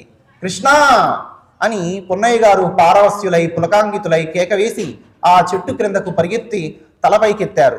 చూపులకు శూన్యం తగిలి వెనుకకు మరలి వచ్చి పున్నయ్య గారి మనస్సును వెక్కిరించాయి. నిరాశోపహతులై ఎక్కడికి వెళ్ళావు కృష్ణ, ఎక్కడ దాగావు ప్రభు అని అరుస్తూ అన్వేషిస్తూ వీధిన పడ్డారు. ఆ వంశీనాదం మళ్లీ వినిపించింది. ఉలిక్కిపడి వెనక్కు తిరిగి చెట్టుపైకి చూచారు. ఆ రమణీయానన పరివేష్టితమై దివ్య తేజోవలయం. క్షణమాలసించక చెట్టు క్రిందకు పరుగెత్తారు. దివి నుండి భూకి అవతరణ చేసినట్లుగా అమ్మ చెట్టు దిగింది. పున్నయ్య గారు పరవశులై పాటలు పాడుకుంటూ నృత్యం చేస్తున్నారు. సాక్షాత్తు భగవంతుడే వచ్చాడనేటువంటి తన్మయత్వంతో ఆయన పాటలు పాడుతూ నృత్యం చేస్తున్నాడు. ఆయన గొప్ప కృష్ణ భక్తుడు. 24 గంటలు కూడా మనకు భగవద్గీతలో చెప్తారు కదా, మన్మవాభవ మద్భక్తో మధ్యాజీమ నమస్కురు అంటే 24 గంటలు ఎవరైతే నాయందే మనసు ఉంచుతారో వారి యొక్క యోగక్షేమాన్ని నేనే చూస్తానని కృష్ణుడు చెప్తూ ఉంటాడు కదా. ఈయన అదేవిధంగా 24 గంటలు కూడా కృష్ణస్మరణతో ఉండేవాడు. అటువంటి కృష్ణ భక్తుడికి అమ్మ కృష్ణుడి రూపంలో సాక్షాత్కరించారు. అట్లాగే ఇదే కథలో మనకు వస్తూ ఉంటాయి, రాముడిగా ఉన్నటువంటి సందర్భంలో రాముడిగా సాక్షాత్కరించారు. దైవం మనము ఏ రూపంతో ఆరాధన చేస్తే ఆయా రూపంతో మనకి సాక్షాత్కారం చేయబడతారనమాట. అంతేగాని ఇలాగే ఉండాలి, వారికి 4 చేతులు ఉండాలి, వారి చేతుల్లో ఆయుధాలు ఉండాలి అని మనం అనుకోకర్లా. మనం మానసికంగా ఏ రూపంతో భావన చేసి ఏ రకంగా ఆరాధన చేస్తే మనకు ఆ రూపంలో సాక్షాత్కారం వస్తుంది. దీని అందరికీ ఒకే ఒక సులభోపాయం ఏంటంటే భగవంతుడిని తాత్వికంగా పట్టుకోవడం. తత్వదృష్టితో కనుక భగవంతుడిని చూసినట్లయితే సాక్షాత్కారం త్వరగా జరుగుతుంది. కృష్ణ కృష్ణ అని పున్నయ్య గారు పారవస్యులై పులకాంకితులై కేకవేసి ఆ చెట్టు కిందకు పరుగెత్తి తలపైకి ఎత్తారు. చూపులకు శూన్యం తగిలి వెనుకకు మరలి వచ్చి పున్నయ్య గారి మనసును వెక్కిరించాయి. నిరాశోపహతులై ఎక్కడికి వెళ్ళావు కృష్ణ, ఎక్కడ దాగావు ప్రభు అని అన్వేషిస్తూ వీధిన పడ్డారు. ఆ వంశీనాదం మళ్లీ వినిపించింది. ఉలిక్కిపడి వెనక్కు తిరిగి చెట్టుపైకి చూశారు. ఆ రమణీయానన పరివేషితమైన దివ్య తేజోవలయం. క్షణం ఆలసించక చెట్టు కిందకు పరిగెత్తారు. దిగు నుండి భూకి అవతరించినట్లుగా అమ్మ చెట్టు దిగింది. పున్నయ్య గారు పరవశులై పాటలు పాడుకుంటూ నృత్యం చేస్తున్నారు. అమ్మ దగ్గరకు వెళ్లి పిలిచింది. పున్నయ్య గారి కన్నుల్లో లౌకిక దృష్టి లేదు. అమ్మను అమాంతం కౌగిలించుకుని తన బాహుబంధంలో బిగించుకుని దొరికావులే దొంగ, నిన్నింక వదలలే నిజంగా అంటూ రాగాలు తీస్తూ అమ్మను తన భుజం మీద వేసుకుని, వచ్చావా కృష్ణ, వచ్చావా, నా మొర విన్నావా ప్రభు, విన్నావా, నన్ను పాలింపగా వచ్చావా, నన్ను పాలింపగా నడిచి వచ్చితివా అంటూ నీ దయ చూపించ వచ్చావా అని ఆర్తితో ఆర్ద్ర హృదయంతో పాడుతూ లయబద్ధంగా అడుగులు వేస్తూ వీధి వీధికి తిరిగారు. చూచిన వారందరూ పున్నయ్య గారి అకలంక కృష్ణ భక్తిని స్మరించి తల్లి లేని పిల్ల మీద ప్రేమతో ఆ విధంగా ఆవేశంతో పరవశించిపోతున్నాడనుకున్నారు. ఎంతో అభిమానం గల పున్నయ్య గారు ఎన్నడూ లేనిది నృత్యగానాలతో వీధుల వెంట పరిగెత్తటం చూచి అది ఉన్మదావస్థ ఏమోనని భయపడి వారి తమ్ముడు రామసుబ్బయ్య గారు వారిని వెంబడించారు. గ్రామం చుట్టూ 3 సార్లు ప్రదక్షిణం చేసి పున్నయ్య గారు సీతాపతాత గారి ఇంటి ముందు ఆగి వసారాలోకి వచ్చారు. దిగటానికి కూడా వీలు లేకుండా అమ్మను తన భుజం మీద గట్టిగా బంధించి వేశారు. ఒక్కసారి భగవంతుడు దొరికితే ఒలుగుతాం మనం, ఒలకొట్టు గట్టిగా పట్టుకోవాలి. అదే విషయాన్ని ఇక్కడ ఆయన చెప్తున్నారు. మరిడమ్మ గారు బయటికి వచ్చి చూచి అన్నది, ఏమిట్రా పున్నయ్య, అమ్మాయిని ఎత్తుకొచ్చావు, మీ ఇంటికి వచ్చిందా? వాళ్ళమ్మ పోతూ చెప్పిందేమో నీ దగ్గర కృష్ణమూర్తి ఉంటాడు గదూ. ఉంటాడేమిటి, ఉన్నాడు, ఇదిగో అని పున్నయ్య గారు అమ్మ ఒడిలోకి తీసుకుని, అమ్మ తల్లి లేని తల్లి, తల్లి లేని తల్లి అంటే మూలం లేనటువంటిది. ఈ మొత్తం సమస్తానికి మూలమే అమ్మవారు కదా, మరి అమ్మవారికి మూలం ఏంటి, అమ్మకు మూలం అమ్మే అనేటువంటి విషయాన్ని తాత్వికంగా ఇక్కడ చెప్తున్నారు. అమ్మ తల్లి లేని తల్లి అంటూ అమ్మ చెక్కిళ్ళు పుడికి ముద్దు పెట్టుకున్నారు. తల్లి లేని తల్లి అంటే తొలి నేనేననా అంటే నన్ను తల్లి లేని తల్లి అంటున్నావు కదా అంటే భౌతికంగా చూస్తే అమ్మవారి యొక్క అమ్మగారు అయినటువంటి వారు అంటే ఆమె వారి యొక్క చిన్నతనంలోనే పరమపదించారు. కానీ తాత్వికంగా చూసినప్పుడు ఈ సమస్త లోకాలకి సర్వానికి మూలమైనటువంటి ఏదైతే శక్తి స్వరూపం ఉందో ఆ శక్తిని మనం తల్లి అనాలి. అంటే అటువంటి తల్లికి ఆవిడే తనకింకా మూలం లేదంటే ఏంటి అర్థం, తనే ఆది అనా అంటే ఆది మూలం తనేననా, ఆది శక్తి తనేననా అనేటువంటి విషయాన్ని అమ్మ తాత్వికంగా ఇక్కడ తెలియజేస్తున్నారు. తల్లి లేని తల్లి అంటే తొలి నేనేననా అని తల్లి శబ్దానికి అర్థం ఇచ్చింది. మనందరం తల్లి తల్లి అంటాం, మదర్ అంటాం. నేను కంప్యూటర్లు వాడుతుంటే కంప్యూటర్లో కూడా మదర్ బోర్డ్ అని ఉంటుంది. మదర్ బోర్డ్ అంటే దానికి మూలం అన్నమాట. సో ఏ వస్తువుకైనప్పటికీ మూలం. ఒక చెట్టు ఉందనుకోండి, ఆ చెట్టుకి విత్తనం మూలం, ఆ విత్తనానికి భూమి మూలం, ఆ భూమికి ఆకాశం మూలం, ఆ ఆకాశానికి పరబ్రహ్మ స్వరూపం మూలం. అలా సమస్తానికి సృష్టిలో ఉన్నటువంటి సమస్తానికి మూలమైనటువంటి పరబ్రహ్మ స్వరూపాన్నే మనం భగవంతుడు అని పిలుస్తున్నాం. అటువంటి సర్వం తానైనటువంటి శక్తి స్వరూపమైనటువంటి ఆ తల్లిని నేనేనంటావా అంటే తొలి ఇక్కడ అమ్మ అంటున్నారు అనమాట. తల్లి లేని తల్లి అంటే తొలి నేనేనా? అమ్మ తల్లి శబ్దానికి అర్థం ఇచ్చింది. అవును, తనను గురించా అయినా తాను చెప్పుకుంటే గాని మనకు తెలియదు. మరి అంతే కదా, అమ్మవారి యొక్క యథార్థ స్థితి మనకు గోచరించేది కాదు. మనం ఎంత తాత్వికంగా విచారించినా, గురువుల దగ్గరికి వెళ్ళినా, సద్గురువుల్ని పాదాశ్రయం చేసినా ఆ భగవంతుడి అనుగ్రహం మనకు ఉంటేనే ఆ యొక్క భగవంతుడిని మనం తెలుసుకునేటువంటి అవకాశం ఏర్పడుతుంది. అందుకని అమ్మ చెప్పిందనమాట, ఏంటి తల్లి లేని తల్లి అంటే తొలి నేనేననా. తల్లి శబ్దానికి అర్థం ఇచ్చింది. తనను గురించి అయినా తాను చెప్పుకుంటే కానీ మనకు తెలియదు. ఆ అర్థం వచ్చే మాట ఏమున్నది అందులో? చిదంబరరావు గారు జిజ్ఞాసువై అడిగారు. అంతలో పున్నయ్య గారు నవ్వి, కృష్ణ పరమాత్మ స్థితి మనకు లేదు కనుక ఆ తల్లికి ఉన్నది కనుక ఆ అర్థం వచ్చింది. ఇక్కడ చాలా చాలా క్లియర్గా వినాల్సినటువంటి మా వాక్యం ఇది. మనం ఏమంటాం భగవద్గీత చదివేటప్పుడు ఓం శ్రీకృష్ణ పరబ్రహ్మణే నమః శ్రీమద్ భగవద్గీతాసు ఉపనిషత్సు అని మొదలు పెడతాం కదా. భగవద్గీత అధ్యాయం చెప్పేటప్పుడు ఆ శ్రీకృష్ణ పరమాత్మని ఏమంటాం? శ్రీకృష్ణ పరబ్రహ్మణే నమః. ఆయన సాక్షాత్ పరబ్రహ్మ స్వరూపం. ఆ పరబ్రహ్మ స్థితి ఏదైతే ఉన్నదో అదే సర్వోత్కృష్టమైనటువంటి స్థితి. ఉపనిషత్తులన్నీ కూడా ఉద్ఘాటించేటువంటి అంశం ఏంటంటే అంటే పరబ్రహ్మ స్థితే. మనం అన్నం తినేటప్పుడు కూడా ఏమనుకుంటాం? అన్నం పరబ్రహ్మ స్వరూపం అనుకుంటాం. అంటే ఈ సృష్టిలో మనం జ్ఞానం ద్వారా, ఈ భక్తి జ్ఞాన వైరాగ్యాలు వీటన్నిటి ద్వారా మనం పొందవలసినటువంటి పరమోత్కృష్టమైనటువంటి స్థితి ఏదైనా ఉందంటే అది పరబ్రహ్మ స్వరూపము. దాన్నే పరబ్రహ్మ స్థితి అంటారు. దాన్నే పరాత్పర పరబ్రహ్మం అని కూడా అంటారు ఇంకా ముందుకు వెళ్ళినప్పుడు. అటువంటి కృష్ణ పరమాత్మ స్థితికి కృష్ణుడికి ఇక్కడ చెప్తున్నారు. కృష్ణ పరమాత్మ స్థితి మనకు లేదు కనుక, ఆ తల్లికి ఉన్నది కనుక ఆ అర్థం వచ్చింది. ఇంకొక చిన్న విషయం ఏంటంటే, అన్నయ్య గారు మామూలుగా ఇవాళ సమయాభావంలో ఎక్కువ విషయాలు చెప్పలేదు. మామూలుగా అన్నయ్య గారు ఏం చెప్తూ ఉంటారంటే, మనకి పుట్టింది మొదలు ఆ జన్మాంతం మనకి ఒక్కొక్క రకమైనటువంటి సంస్కారాలు జరుగుతూ ఉంటాయి అన్నమాట. అలా పుట్టేటప్పుడు మనకేం చేస్తాం, నామకరణం చేస్తాం కదా. ఆ నామకరణానికి పూర్వం ఉన్నటువంటి పిల్లవాడి పేరు రామానో, కృష్ణానో, గోవిందానో, ఇంకోటో పేర్లు పెడుతూ ఉంటాం కదా పిల్లవాడికి పేరు పెట్టేటప్పుడు. ఆ నామకరణం జరిగేటువంటి టైంలో ఆ పిల్లవాడికి పేరు పెట్టాలంటే మరి వాడికి అసలంటూ ఒక పేరు ఉండాలి కదా. ఎవరికి పెడుతున్నావు పేరు? ఒక పుట్టినటువంటి పిల్లవాడికి పేరు పెడుతున్నావు, నామకరణం చేస్తున్నావు. ఆ నామకరణం చేసే ముందు వాడి పేరేంటి? మనందరికీ ఒక్కొక్కరికి ఒక్కొక్క పేరు ఉంది కదా. మనందరికీ పేరు పెట్టకముందు మన పేరేంటి? ఆ పేరుని పరబ్రహ్మం అంటారు. అర్థమైందండి? ఆ పరబ్రహ్మ స్థితిలోకే మనం ఈ యొక్క ఉపాధిని ధరించి వచ్చాం కాబట్టి మనకి వ్యక్తిగతంగా ఈ ఉపాధితో ఐడెంటిఫై అయ్యే విధంగా ఒక పేరు పెడతారనమాట. ఇక్కడ అదే విషయాన్ని చెప్తున్నారు. కృష్ణ పరమాత్మ స్థితి మనకు లేదు కనుక, ఆ తల్లికి ఉన్నది కనుక ఆ అర్థం వచ్చింది అన్నారు. కృష్ణ పరమాత్మ స్థితికి కృష్ణుడికి తేడా ఉంటుందంటారా అని అమ్మ అడిగింది. చూడండి, అక్కడ కూడా మన యొక్క తలంపు తాత్వికంగా మరలే విధంగా అమ్మ ప్రశ్నిస్తుంది. అమ్మ యొక్క జీవిత చరిత్ర, ఇప్పుడు షిరిడి సాయిబాబా వారి యొక్క జీవిత చరిత్రని సచ్చరిత్ర అంటారు కదా, అట్లాగే అమ్మ యొక్క జీవిత చరిత్రని అమ్మ జీవిత మహోదధి అంటారు. అమ్మ జీవిత మహోదధి అనేటువంటి గ్రంథాన్ని సాక్షాత్ అమ్మే చెప్పారు. ఆ గ్రంథం నుంచే ఈ యొక్క కథలు స్వీకరించబడ్డాయన్నమాట. కృష్ణ పరమాత్మ స్థితికి కృష్ణుడికి తేడా ఉంటుందంటారా అని అమ్మ అడిగింది. ఏమోనమ్మా, అంతగా చెప్పలేను. నీ వంక చూడగా చూడగా కిష్టప్పవేమోనని అనుమానం వస్తున్నది. అప్పుడు అమ్మ అన్నారు, అనుమానమేగా. అవునులే, అనుమానమే కాకపోతే కిష్టప్ప అని పిలిచేవారుగా.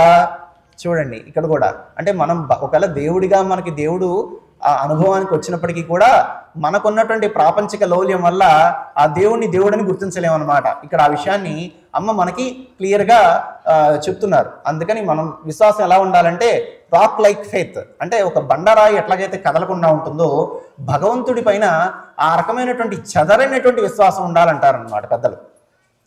కృష్ణుడికి కృష్ణతత్వానికి తేడా ఏమిటి అనే ప్రశ్న మేము వేశామని నీవు సమాధానం చెప్పమ్మా.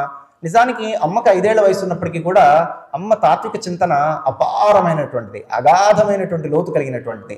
అమ్మ ఒక్కొక్కసారి మాట్లాడే మాటకి అందరూ ఆశ్చర్యచితులైపోతారు. అమ్మ జీవిత మహోదధి కథ మనం గనక వింటూ ఉంటే కళ్ళలో నీళ్ళు అలా ఆశ్రయించేస్తుంటాయి. మనకు తెలియకుండా మనం ఒక మానసికంగా టైం ట్రావెల్ చేసేస్తాం. అమ్మ యొక్క లోకంలో ఉన్నట్టుగా ఒక భాగవత శ్రవణం చేసినప్పుడు ఎట్లానంటే అనుభూతి పొందుతామో అదే విధమైనటువంటి అంశాన్ని అమ్మ యొక్క జీవిత మహోదధి చదువుతున్నప్పుడు కూడా మనం ఆ రకమైనటువంటి భావాన్ని పొందుతూ ఉంటాం అనమాట. అమ్మ జీవిత మహోదధిలో అనేకులు అమ్మని పసితనంలోని రకరకాల ప్రశ్నలు వేస్తుంటారు. ఎందుకంటే అమ్మ చెప్పేటువంటి భావం మనకి స్ఫురించదు, మన యొక్క మనసు అంత లోతుకు వెళ్ళదు. అమ్మ 5 ఏళ్ల వయసులోనే అంత లోతుకు వెళ్ళి దానిలో ఉన్నటువంటి పరమార్థాన్ని, ఒక వాక్యం తీసుకున్నాం అనుకోండి, ఏదైనా ఒక సందర్భమో ఒక వాక్యమో ఒక అంశం ఉందనుకోండి, ప్రతిదానికి అర్థం పరమార్థం ఇలా 2 విధాలుగా ఉంటుందన్నమాట. అర్థం వేరు, భౌతికమైనటువంటి అర్థం వేరు, పరమార్థం వేరు, దానికి ఉన్నటువంటి తాత్వికమైనటువంటి అర్థం వేరు. అట్లా అంటే వెర్బల్గా చెప్పేటువంటి అర్థం ఒకటి ఉంటుంది, యథార్థమైనటువంటి అర్థం ఒకటి ఉంటుంది. అమ్మ ప్రతిదాన్ని కూడా పారమార్థిక దృష్టితో పరమమైనటువంటి అర్థం అది ఏ లక్ష్యంతో చూపిస్తుంది అంటే ప్రతి అంశము దాని లక్ష్యార్థం ఏంటి అనేటువంటి ఉద్దేశంతో చూస్తారన్నమాట. అలా లక్ష్యార్థ దృష్టితో చూడగలిగేటువంటి ఆ చూపు ఆ జ్ఞానులకే ఉంటుంది, అవతారమూర్తులకే ఉంటుంది. ఇక్కడ మనకి కూడా ఆ రకమైనటువంటి మేలుకొల్పు కలిగేలాగా అమ్మ యొక్క ప్రతి మాట మనకు ఒక మేలుకొల్పు అనమాట. ఒక చిన్న వాక్యం అమ్మ నోట వచ్చినటువంటి ఒక్కొక్క వాక్యాన్ని, ఇప్పుడు భగవద్గీతలో మనకి భగవంతుడు చెప్పిన శ్లోకాన్ని ఏమంటాం, భగవాను వాచ అంటూ భగవంతుడు చెప్పినటువంటి శ్లోకాన్ని చదువుతాం, అర్జును వాచ అంటూ అర్జునుడు చెప్పిన చదువుతాం. అంటే భగవంతుడి నోట స్వయంగా పలికినటువంటి వాక్యంగా మనం భగవద్వచనంగా భగవద్గీతను ఎలాగైతే తీసుకుంటామో ఇక్కడ అమ్మ నోట పలికినటువంటి ప్రతి వాక్యం కూడా లక్ష్యార్థాన్ని చూపించేటువంటి చూపు కలిగినటువంటి అర్థం దాంట్లో ప్రతిధ్వనిస్తుంది. కాబట్టి ఆ పారమార్థికమైనటువంటి దృష్టి దాంట్లో ఉంటుంది. కాబట్టి జీవిత మహోదధిలో అమ్మ ముఖారవిందం ద్వారా వ్యక్తమైనటువంటి ప్రతి మాట కూడా భగవద్వచనమే, భగవంతుని వాక్యమే. సో అటువంటి వాక్యాన్ని మనం స్వీకరించి దానిలో తాత్వికంగా మనల్ని ఏ విధంగా మేల్కొల్పుతున్నారో ఆ విధమైనటువంటి భావాన్ని మనం తెలుసుకున్నప్పుడు సాక్షాత్తు భగవంతుడిని చేరుకోవడానికి మనకు అవకాశం ఏర్పడుతుంది. ఇక కృష్ణుడికి కృష్ణతత్వానికి తేడా ఏమిటి అనే ప్రశ్న మేము వేశామనుకుని నీవు సమాధానం చెప్పమ్మా. అని అనంగా అమ్మ అంగీకరించింది. కృష్ణతత్వం అంటే కృష్ణుడి లక్షణాలు కలిగింది. కృష్ణుడంటే కృష్ణుడే. కృష్ణుని గురించి చెప్పుకోవడానికి పురాణాలే ఆధారమైనాయి. భాగవతం మహాపురాణం మొత్తం భగవంతుడి గురించినటువంటి గుణగానాలు, ఆ తర్వాత భాగవత కథలు, భగవంతుని యొక్క భక్తుల కథలు అన్నీ చెప్పేటువంటిది ఏంటిది? శ్రీమద్ భాగవత పురాణం. అది మహాపురాణం. ఆ పురాణాలు చెప్పిన లక్షణాలు ఎక్కడ ఉంటే వాటిని కృష్ణతత్వం అంటున్నాం. అంటూ ఆచారుని వలె వివరిస్తున్న అమ్మను చూస్తూ వాడే వీడు, వీడే వాడు, అప్పుడు ఆకారంలో వచ్చాడు, ఇప్పుడు ఈ రూపంలో వచ్చాడు అంటూ అమ్మ వంక చూచి కథలని చెయ్యి ఎత్తి నమస్కారం చేసి నంగి నంగి మాటలతో చెట్టు మీద నిలుచున్నది నీవే, నీవే కృష్ణుడివి అంటూ చెయ్యి పైకెత్తారు. ఆ చేతిని అమ్మ అందుకున్నది. జై హో మాత. శ్రీకృష్ణ పరబ్రహ్మ స్వరూపిణి అనసూయ మహాదేవికి జై. మాతృశ్రీ అనసూయ మహాదేవికి జై.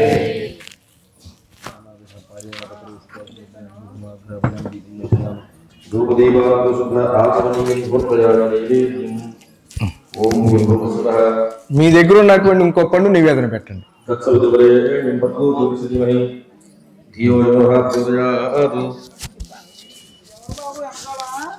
సత్యం ప్రతేన ప్రశంసామి అమృతమస్తు అమృతో వస్తుసి.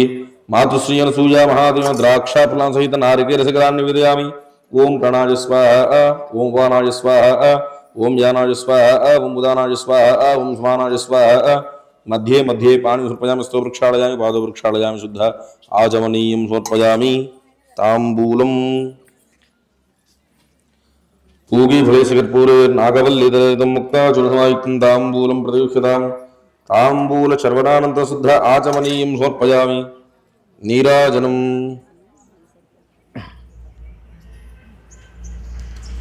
ఓం హిరణ్యపాత్రం మధో పూర్ణం దదాతి మధవ్యోధానేతి ఏకథా బ్రహ్మణో భారతి ఏకదైవ యజమాన ఆయుస్తేజో దదాతి.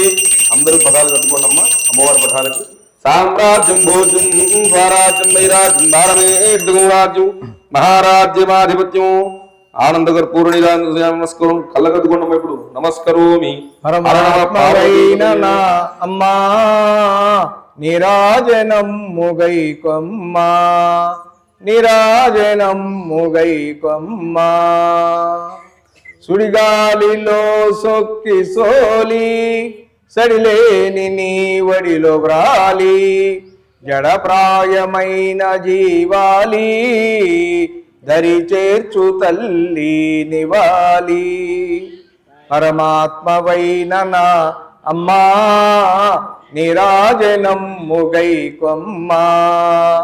భేదమెరుగని నీ విధానాలు బోధించు నాకు వేదాలు, వేదాలు తెలుపు సారాలు నా నుదుట నీ చేతి వ్రాలు. పరమాత్మవైన నా అమ్మా నిరాజనం ముగైకొమ్మా, నిరాజనం ముగైకొమ్మా.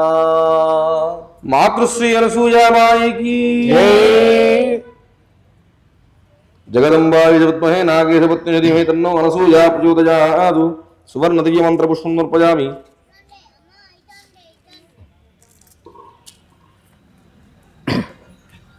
మళ్ళా 2 నక్షత్రాలు తీసుకోండి. ఈ అనసూయ వ్రత కల్పంలో 4వ అధ్యాయం. ఈ 4వ అధ్యాయంలో అమ్మ శ్రీరాముడిగా ఒక భక్తుడికి దర్శనమిస్తారు. ఆ అధ్యాయాన్ని ఇప్పుడు చదువుకుందాం.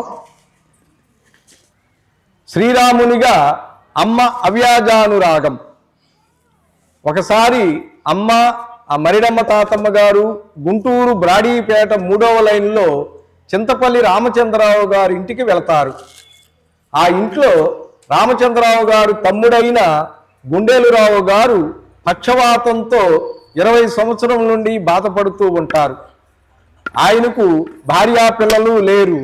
రామచంద్రరావు గారు అన్నగారి కుటుంబమే ఆయనకు ఆశ్రయము. ఆ రామచంద్రరావు గారికి ద్వితీయ కలత్రమైనందున వీరి మీద శ్రద్ధాభక్తులే అంతంత మాత్రంగా ఉండేవి ఆమెకు. ఆమె పేరు గౌరమ్మ. గుణాన్ని బట్టి అందరూ గయాలి గౌరమ్మ అనేవారంట. అమ్మ ఆ గుర్రపు బండి దిగి సరాసరి ఆ గుండెలరావు గారి మంచం వద్దకు వెళ్తుంది. బస్ స్టాపులో ఆ తాతమ్మ గారు నారింజ పండ్లు కొంటారు. అందులో నుండి అమ్మ ఒక పండు తీసుకుని ఆ గుండెలరావు గారికి ఇస్తుంది. ఆయన ఒలుచుకోలేక ప్రక్కన పెట్టుకుంటారు. అమ్మ పండు వలిచి ప్రేమతో ఆయన నోటిలో పెట్టింది. మూత్ర విసర్జనతో కలుషితమైన ఆ వస్త్రాలు తీసి శుభ్ర వస్త్రాలు ప్రక్కలో పరిచింది. ఇదంతా 5-9 సంవత్సరాల మధ్య వయసులో అయాచితంగాను అత్యంత అనురాగంతోనూ ఆ అమ్మ చేసే ఉపచారము ఆ గుండెలరావు గారు గుండెను పులకరింపజేసింది. ఆయన రామభక్తుడు కావటంతో తన ఇష్టదైవమే తనను అనుగ్రహించే నిమిత్తము ఇట్లా ప్రత్యక్షమైనాడని భావించారు. ఆ ఆనంద పారవస్యములో రామచంద్ర రామచంద్ర అని అనుకుంటారు ఉత్తేజితులై. ఆ సంబోధన అన్నగారు పేరైనటువంటి ఆ రామచంద్రరావు గారు విని తననే పిలుస్తున్నాడు అనుకుని ఆ తమ్ముణ్ణి సమీపించి ఏమిటి అని అడుగుతారు. గుండెలరావు గారు అమ్మ వంకనే తదేకంగా చూస్తూ కన్నీరు కారుస్తూ అన్నగారు తిరిగి పిలిచేదాకా గమనించలేదు. ఆ గుండెలరావు గారు తన అనుభూతిని వివరిస్తుంటే ఇంతకు ఈ అమ్మాయి ఎవరో అని అడిగారు ఆ అన్నగారు. ఆయన చెబుతున్నారు, రాముడే రఘురాముడే అని ఆ గుండెలరావు గారు గద్గద కంఠంతో పలుకుతూ ఉంటే ఆ అన్నగారికి వాకిట్లో నుంచి పిలుపు వస్తే బయటికి వెళ్తారు. ఆ గుండెలరావు గారు అమ్మ చేతిని తన చేతిలోకి తీసుకొని అమ్మ యొక్క శరీరం పాదాలు కానీ చేతులు కానీ దూది పింజ అంటే దూది కన్నా కూడా మెత్తగా ఉంటాయి. అటువంటి ఆ చేతి సౌకర్యానికి ఆయన ఆ సౌందర్యానికి ముగ్ధుడవుతూ తన గుండెలపై నొసటిపై కనులపై రాచుకుంటూ అమ్మ ఇంటికి వెళ్ళి అన్నం తినిరా అంటారు. అమ్మ ఇంటికి వెళ్ళి ఆ మరిడమ్మ గారితో తనకు ఆకలిగా లేదని తను భోజనము చేయనని తన కోసం ఎదురు చూడవద్దునని చెప్పి మళ్ళీ తిరిగి వారి వద్దకే వెళుతుంది. అమ్మ జీవిత చరిత్రను కనుక పరిశీలన చేసినట్లయితే అమ్మ జీవితంలో భోజనం చేసినటువంటి ఆ సంఘటనలు అతి కొద్ది మాత్రమే. అమ్మ ఎప్పుడూ భోంచేసేవారు కాదు. అటువంటి భోజనం చేయనటువంటి తల్లి తన వద్దకు వచ్చినటువంటి అందరినీ భోజనం చేసి వెళ్ళమంటుంది. ఆ జిల్లెలమూడి మహాపుణ్యక్షేత్రములో వందల వేల లక్షల కోట్ల మంది భోంచేసినటువంటి స్థలం అండి అది. అమ్మంటారు, అమ్మ మీరు భోంచేయట్లేదేమిటి అంటే, మీరు చేస్తే నేను తిన్నట్లే, అంటే మీరు తింటే నేను తిన్నట్లే నాన్న అని చెప్పని అక్కడ వేదాంతాన్ని చెబుతుంది. దాని జోలికి వెళితే 1/2 గంట సేపు పడుతుంది. మనం తింటే అమ్మ ఎట్లా తిన్నట్లు అవుతుందండి? దీనికి వేదాంత భావం ఉంది. ఆనాటి నుండి అహర్నిశము అనుక్షణము ఆ గుండెలరావు గారు పరిచర్యలోనే అమ్మకు కాలక్షేపం. ఆయనకు అందులోనే అనిర్వచనీయమైన సంతోషము సంతృప్తి. ఒక్క క్షణము అమ్మ కనుమరుగైతే కలవరము కలత. దేనికోసం? ఆ రాక కోసం, ఆ స్పర్శ కోసం, ఆ మాట కోసం తీవ్ర నిరీక్షణ. ఆ స్పర్శలో ఏదో అలౌకికానుభూతి, ఆ మాటలో ఎంతో తీయదనము, ఆ చూపులో ఏమిటో చల్లదనము ఆయనకు గోచరించేవి. అమ్మ సన్నిధిలో ఉన్నంతకాలము అమ్మలో నుండి ఏదో శక్తి తనలోకి ప్రవేశిస్తున్నట్టు, తన నుండి ఏమిటో అమ్మలోకి ప్రవహిస్తున్నట్టు ఆయనకు అనుభూతమయ్యేది. ఆ దివ్యానుభవంతో 15 రోజులు గడిచిన పిమ్మట ఒకనాడు అన్నగారిని పిలుస్తారు. అమ్మ పక్కలోనే కూర్చుంటుంది. అన్నగారిని కూడా పక్కలో కూర్చోమంటాడు. ఒక చేతితో అమ్మ చేతిని, మరొక చేతితో అన్నగారిని పట్టుకొని ఆయన అంటున్నారు, అన్నయ్య కంఠం పెగల్లా, కన్నులు సజలమైనాయి. ఒక్కసారి కన్నీటి తెరలను చీల్చుకొని అమ్మను ఆపాద మస్తకము అవలోకించి, మన ప్రక్కలో కూర్చున్నది సామాన్యమైనటువంటి అమ్మాయి కాదు, ఒక దివ్యశక్తి సన్నిధిలో మనము ఉన్నాము. ఈ 15 రోజులు ఎంతో ఉదారంగా ఉపచారము చేసింది. అమ్మాయి ఆదరించింది, రాముడై రక్షించింది. అన్నయ్య నా మాట నమ్ము, నా రాముడే నా కోసము ఇట్లా అవతరించాడురా, లేకపోతే నాపై అంత కరుణ ఎవరికి ఉంటుంది? అసలు ఆ దయాద్ర హృదయము నా ఒక్క రాముడికి మాత్రమేగా ఉన్నది. ఆ నలినాయతలోచనాలు, ఆ విశాల ఫాలభాగము, ఆ కరుణామయ దృక్కులు, ఆ వచో మాధుర్యము, ఆ గంభీరాకృతి, ఓహో నా రాముడే అన్నయ్య, నిస్సందేహంగా రఘురాముడే. అన్నయ్య, నా రాముడికి నా మీద ఎందుకు ఇంత అనుగ్రహం కలిగింది? ఆ దయా పయోనిధి నాపై ఎందుకు ఇట్లా పొంగి పొరలింది? నేనేమి చేశానని? నేనేమైనా యాగాలు చేశానా? తపస్సు చేశానా? అవును, నా రాముని ప్రేమకు కరుణకు కారణము లేదు. అందుకే ఈ దీనుని కోసం రూపము దాల్చి వచ్చాడు. అన్నయ్య, ఎవరేమనుకున్నా నీవు మాత్రం ఈ అమ్మను నమ్ముకో, మనసా పూజించుకో. నాక ఓపిక శక్తి లేదు, లేకపోతే ఈ రహస్యం ఎంతమందికి వెల్లడించేవాడినో, 1000 నోళ్లతో జగత్తంతా చాటేవాడిని. బంధువులెవరూ అమ్మను గుర్తించినట్లు లేరు, అందుకే అంత అలక్ష్యము చేస్తున్నారు. అవును, మహాత్ములెప్పుడు మట్టిలో మాణిక్యము వలె నిగూఢంగానే ఉంటారు. మహాత్ములు ఎప్పుడు మట్టిలో మాణిక్యము వలె నిగూఢంగానే ఉంటారు. వారి కరుణ ప్రసరిస్తే గాని ఎవరూ వారిని ఎరుగలేరు. 15 రోజుల నుంచి చూస్తున్నాను, ఈ అమ్మ అన్నము తిన్నది లేనిది కూడా విచారించిన వారు ఎవరూ లేరు. అలుకు కుడ్డలో కూడా దేవుణ్ణి దర్శించమని ప్రబోధించే మతములోని మనము కనికరించి దేవుడు కనిపిస్తే అలుకుగుడ్డ వలె చూస్తున్నాము. ప్రస్తుతం ఇదే నా ఆవేదన. లోకరక్షణము కోసం వచ్చిన ఈ అమ్మను లోకమే రాక్షసై భక్షిస్తుందేమో. కన్నీటితో గుండెలురావు గారి వక్షస్థలి పక్కా తడిసిపోయాయి. రామచంద్రరావు గారు నిర్వినులైపోయారు. అమ్మ నిశ్చలంగా తనకేమీ సంబంధించినట్లు కూర్చున్నది. అంతలో ఆ గుండెలురావు గారు కొరకు అన్నం తీసుకొచ్చారు. వెంటనే ఆ 5 సంవత్సరాల అమ్మ అన్నం అందుకుని, నేను కలిపి పెట్టనా నాయనా అని అడిగింది. రామచంద్రరావు గారు అంటున్నారు, చిన్నపిల్లవు, నీకెందుకులే అమ్మా, అట్లా అనవద్దు, ఒక్క ముద్ద పెట్టనివ్వు, అమ్మ చేతి మీదుగా ఒక్క మెతుకు తిన్నా చాలు అని ఆ గుండెలురావు గారు అమ్మకు చేరువుగా జరుగుతారు. జిల్లెలమూడిలో అనేక వందల వేల మందికి అమ్మ అన్ని రకాల పదార్థాలు కలిపి ముద్దలుగా చేసి పెట్టేవారు. కూర, పచ్చడి, పులుసు, పెరుగుతో సహా. అమ్మ కలిపితే చాలా బాగుంది అనుకుని ఒక అక్కయ్య గారు తన ఇంట్లో అన్నీ కలుపుకుని తిన్నదట. అది వాంతి అయ్యింది. అమ్మ చేతి స్పర్శ, కరస్పర్శ, అనుగ్రహము, ఆశీస్సులు ఆ అన్నం ముద్దలో కొన్ని వందల వేల మందికి అమ్మ చేత్తో పెట్టిందండి. తన బిడ్డలు కాదు, కానీ విశ్వజనని, తన రక్తపు పుట్టినటువంటి బిడ్డలు కూడా అందరితో పాటు సమానంగా వచ్చేవారు. ఈనాటికి కూడా వారికి ఏ స్థానము ఇవ్వలేదు అమ్మ అక్కడ. వారు కూడా మనతో పాటు వచ్చి నమస్కారం చేసుకుంటారు. అందుకనే విశ్వజనని అయ్యింది అమ్మ. ఒకసారి నక్సలైట్లు దాడి చేస్తారు జిల్లెలమూడి సంస్థ మీద. అమ్మ అందరికీ భోజనం పెడతాంది, ఎంతో డబ్బు ఉందని చెప్పి, ఏదో ఉందని చెప్పి ఆనాడు ఆ కాలంలో నక్సలైట్లు దాడి చేస్తారు జిల్లెలమూడి. ఆ రోజు ఏం చేస్తారంటే అమ్మ ప్రతినిత్యము జరిగేటువంటి ఏదైతే ఒక కార్యక్రమం ఉంటుందో రెగ్యులర్గా అన్నీ మారుస్తారు. అంటే పలానా వ్యక్తి ఒకసారి పడుకోవాలి అనుకుంటే ఇక్కడ కాదు నాన్న వేరే చోటకి వెళ్ళమంటుంది. తన ఆంతరంగిక కార్యదర్శి అయినటువంటి కొండముది రామకృష్ణ గారని వేరే ఊరికి పంపిస్తుంది. ఇట్లా రకరకాలుగా మార్పులు చేర్పులు జరుగుతూ ఉంటాయి. ఎవరికీ అర్థం కాదు ఎందుకు ఇట్లా చేస్తుంది అని. ఎవరు అడిగే సాహసము చేయలేదు. సరిగ్గా డిసెంబర్ 31 అర్ధరాత్రి 12 గంటలకు అనేక మంది నక్సలైట్లు లాంతర్లు పట్టుకుని గొడ్డలు, కడవళ్ళు, పలుగులతో సహా జిల్లెలమూడి మొత్తం చిందరవందర చేసేస్తారు. అమ్మను పొడవటానికి వస్తారు. చక్కగా అమ్మ ఒలిసి అన్నీ ఇచ్చేస్తుంది. వాటి కోసమేగా వచ్చింది. వెళ్ళిపోతారు. తెల్లారి పోలీస్ స్టేషన్లో తెలుస్తుంది బాపట్ల. 2 కానిస్టేబుల్ 2 నక్సలైట్లను గుర్తించి అమ్మ దగ్గరకు తీసుకొస్తారు జిల్లెలమూడి. అమ్మ మంచంపై కూర్చుంటారు. ఆ పట్టుకు వచ్చినటువంటి పోలీసులు ఒక ప్రక్కన కూర్చోబెట్టుకుంటుంది. పట్టుబడినటువంటి ఆ నక్సలైట్లు ఇంకో ప్రక్కన కూర్చోబెట్టుకుంటుంది. అప్పటికి సమయం 11 గంటలు అవుతుంది. అమ్మంటారు, నాన్న వాళ్ళు ఏం తిన్నారో తినలేదోరా, కిందకెళ్ళి అన్నం తీసుకురండిరా అంటుంది.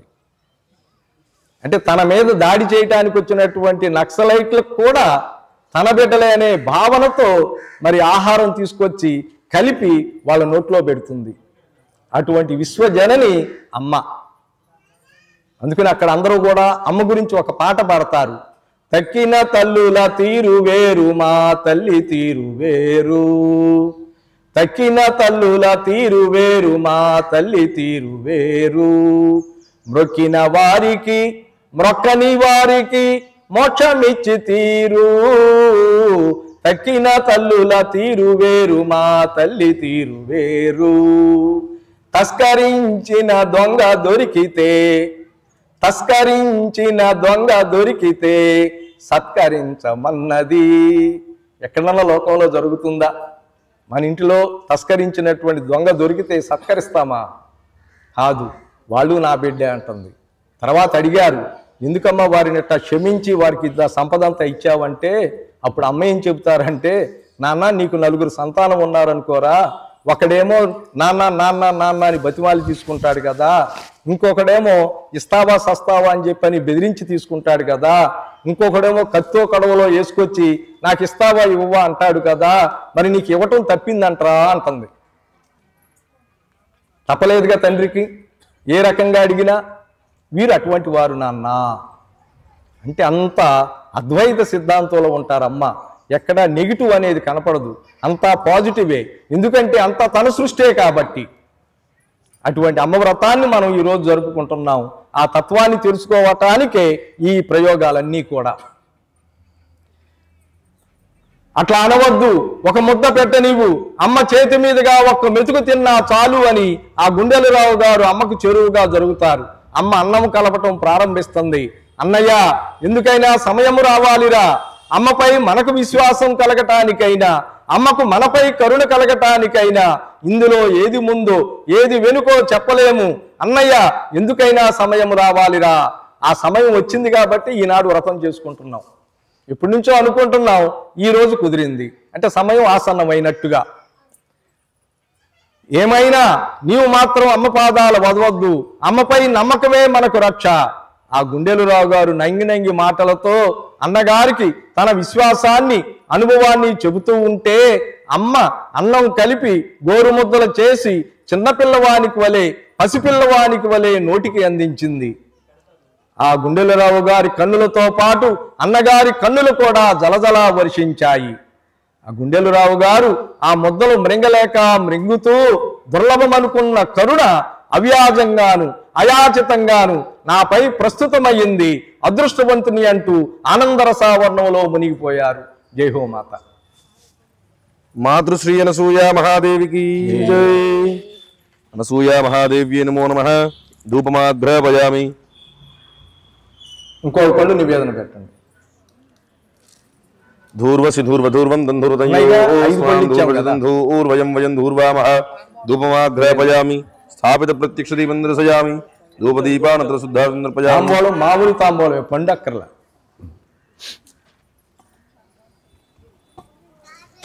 ఓం భూర్భువస్సువః తత్సవితుర్వరేణ్యం భర్గో దేవస్య ధీమహి ధియో యో నః ప్రచోదయాత్. సత్యం ప్రత్యేన ప్రశంచామి. అమృతమస్తు అమృతోపస్రణమసి. మాతృశ్రీ అనసూయ మహాదేవి మహా. సీతాఫలాన్ సహిత నారికేల సకలాన్ నివేదయామి. ఓం ప్రాణాయ స్వాహ. ఓం అపానాయ స్వాహ. ఓం యానాయ స్వాహ. ఉదానాయ స్వాహ. సమానాయ స్వాహ. మధ్యే మధ్యే పాణీం సమర్పయామి. స్థో వృక్షాళయామి. ఆదౌ వృక్షాళయామి. శుద్ధ ఆచమని సమర్పయామి. తాంబూలం.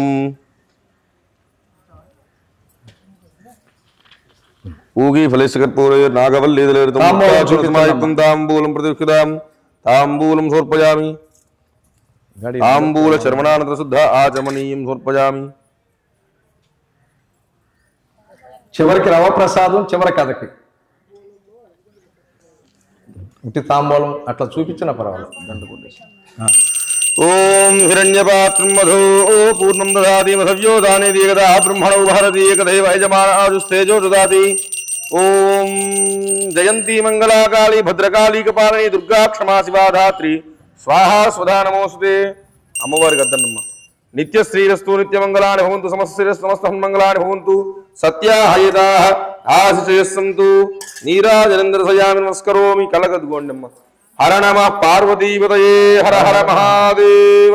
మాతా మహారాజ్ఞికి.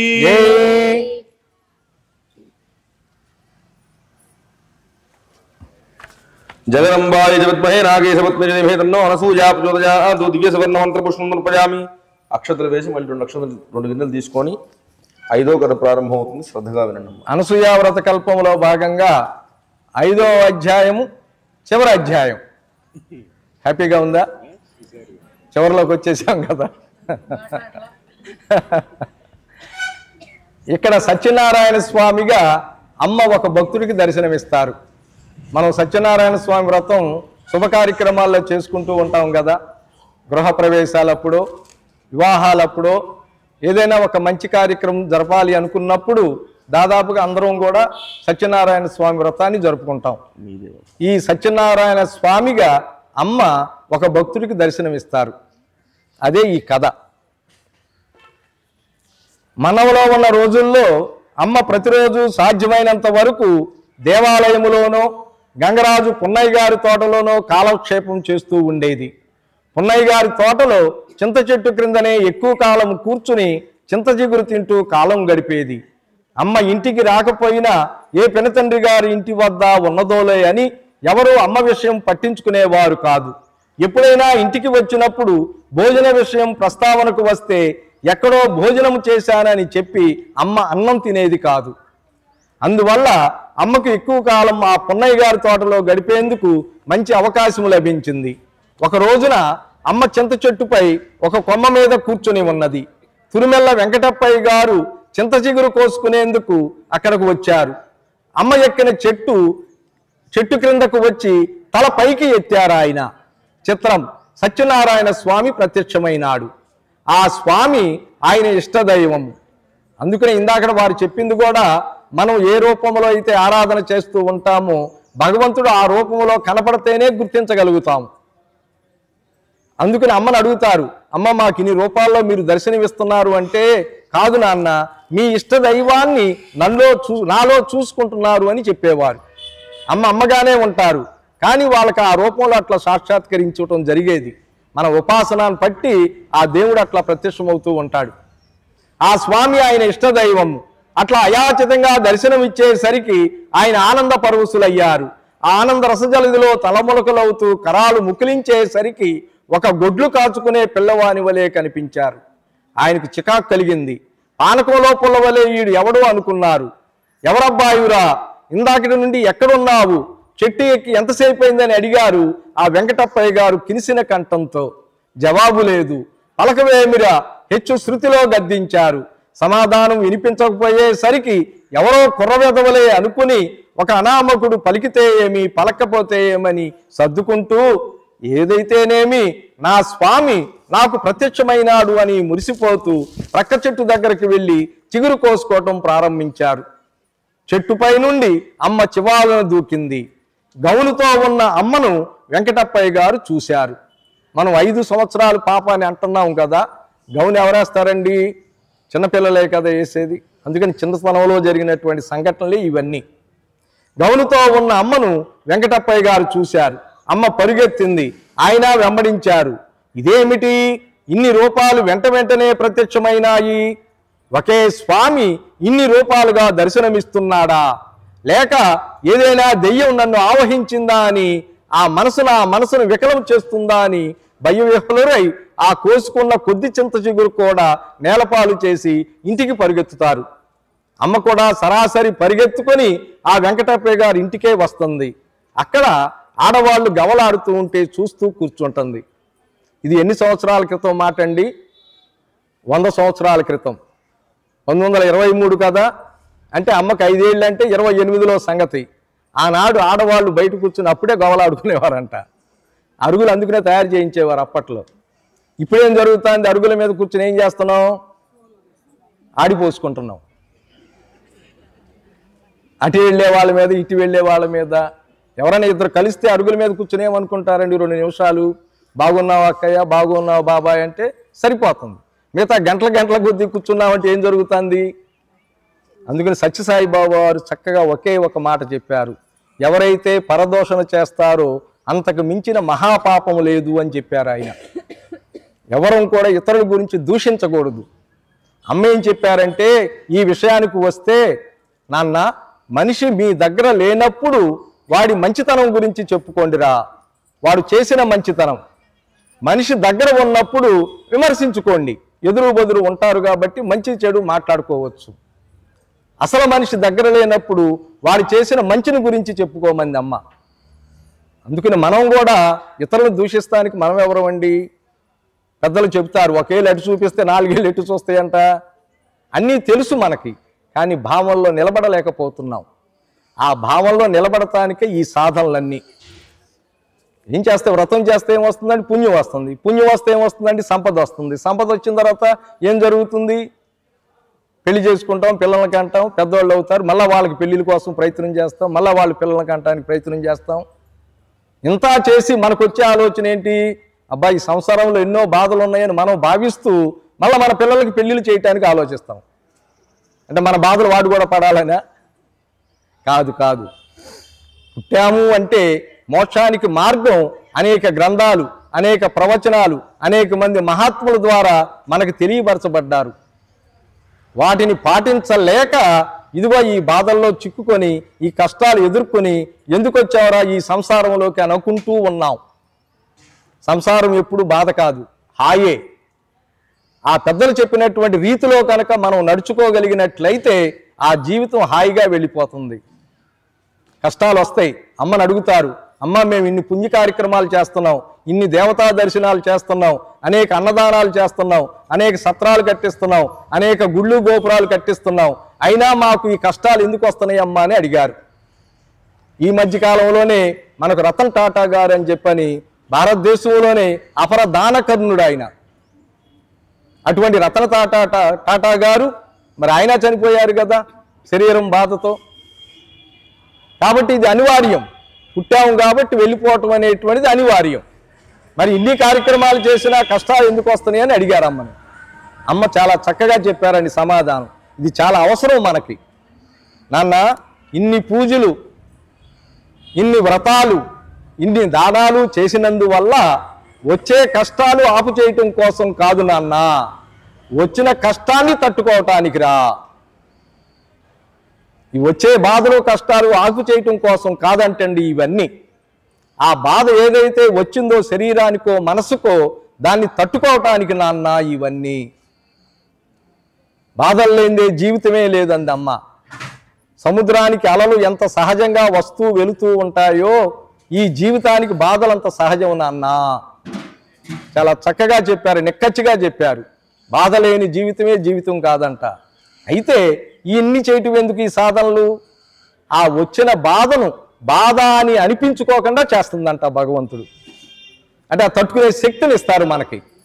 ఎప్పుడైతే మానసికంగా తట్టుకునే శక్తి లేదో ఏం చేస్తాం? డిప్రెషన్లోకి వెళ్ళిపోతాం, ఏదో అలవాట్లకు అలవాటు పడిపోతాం, ఎక్కడికో వెళ్ళిపోతాం, ఏ రైలు కిందో పెడతాం.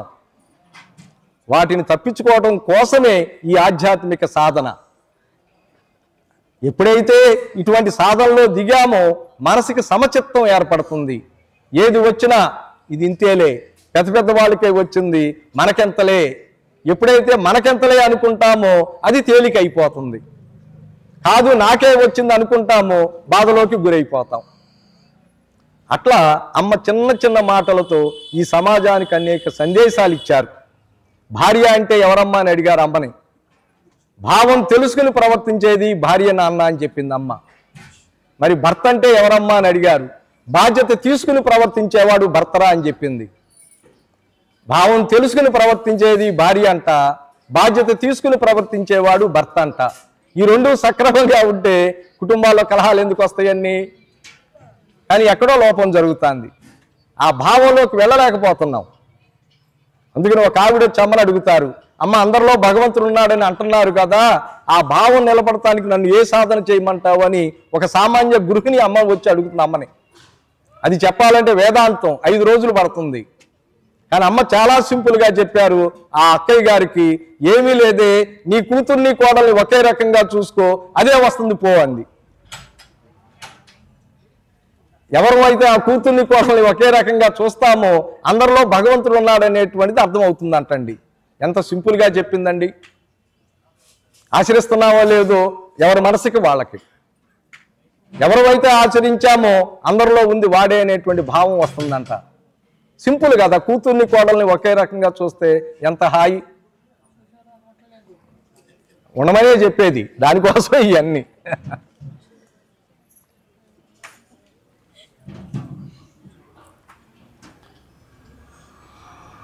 వెంకటప్పయ్య గారు కూడా ఒప్పుకుంటూ ఇంట్లోకి వచ్చి వారి భార్యతో చెప్తున్నాడంట, ఏమే నాకు ఇవాళ ఏదో దెయ్యం పట్టినట్టుంది, దెయ్యం పట్టిందని కేకలు వేశారంట.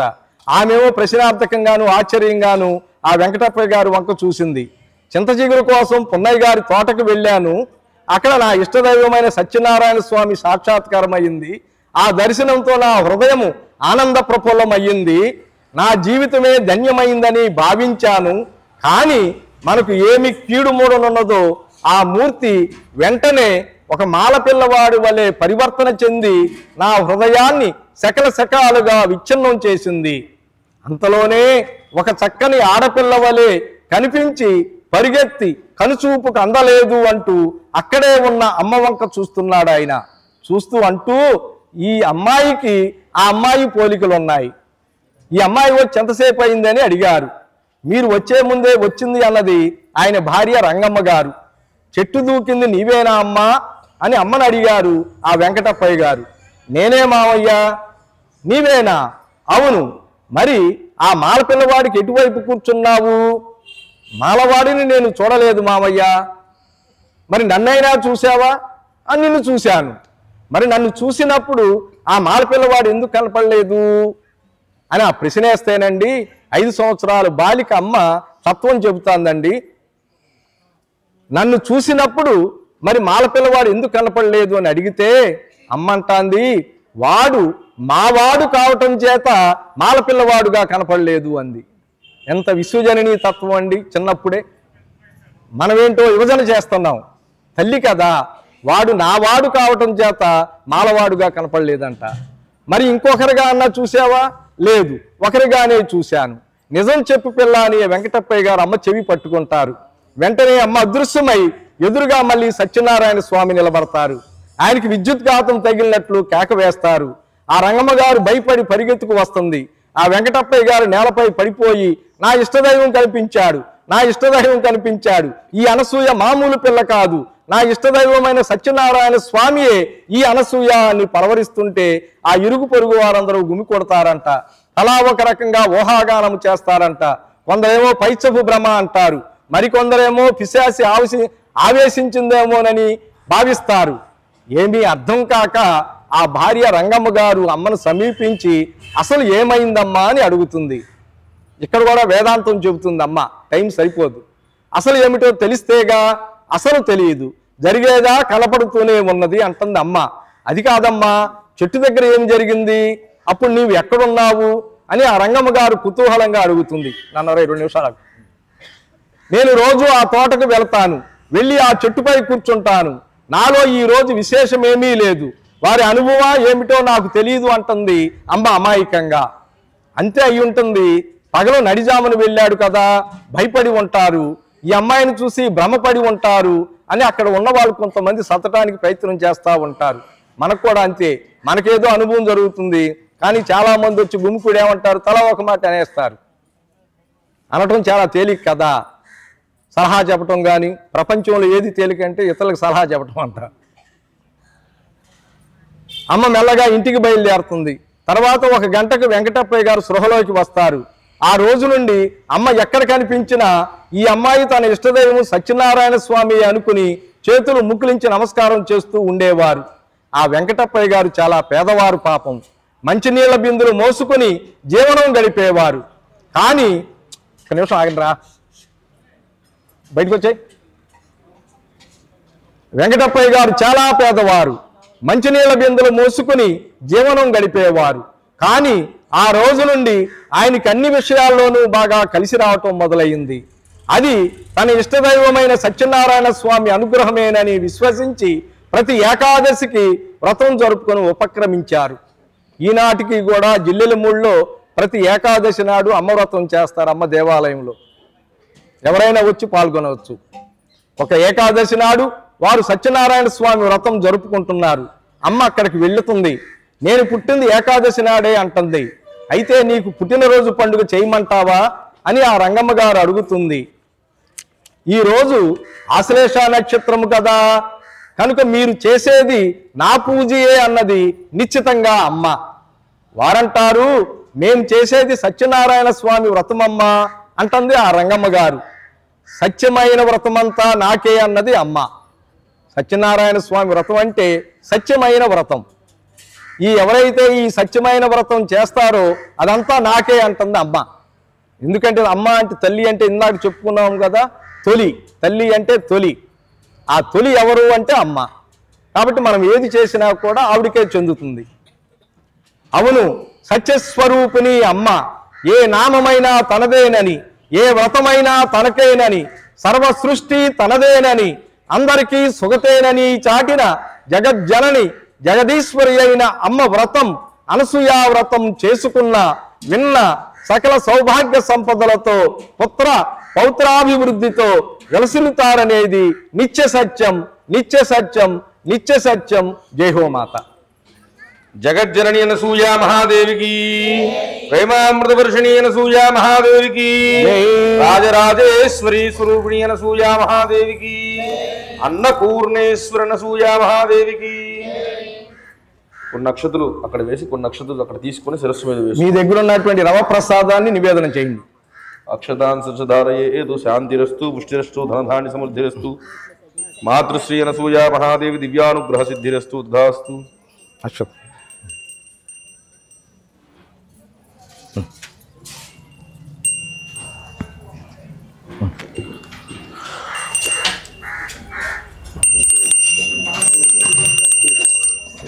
దినకర గారి కూర్చి ఇక్కడ.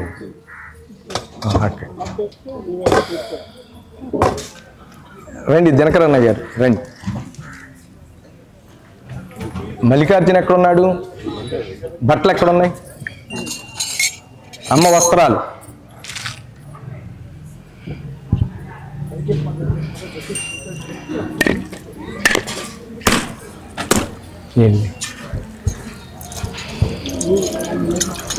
పెట్టండి, అన్నీ నువ్వు అన్నీ పెట్టేసి.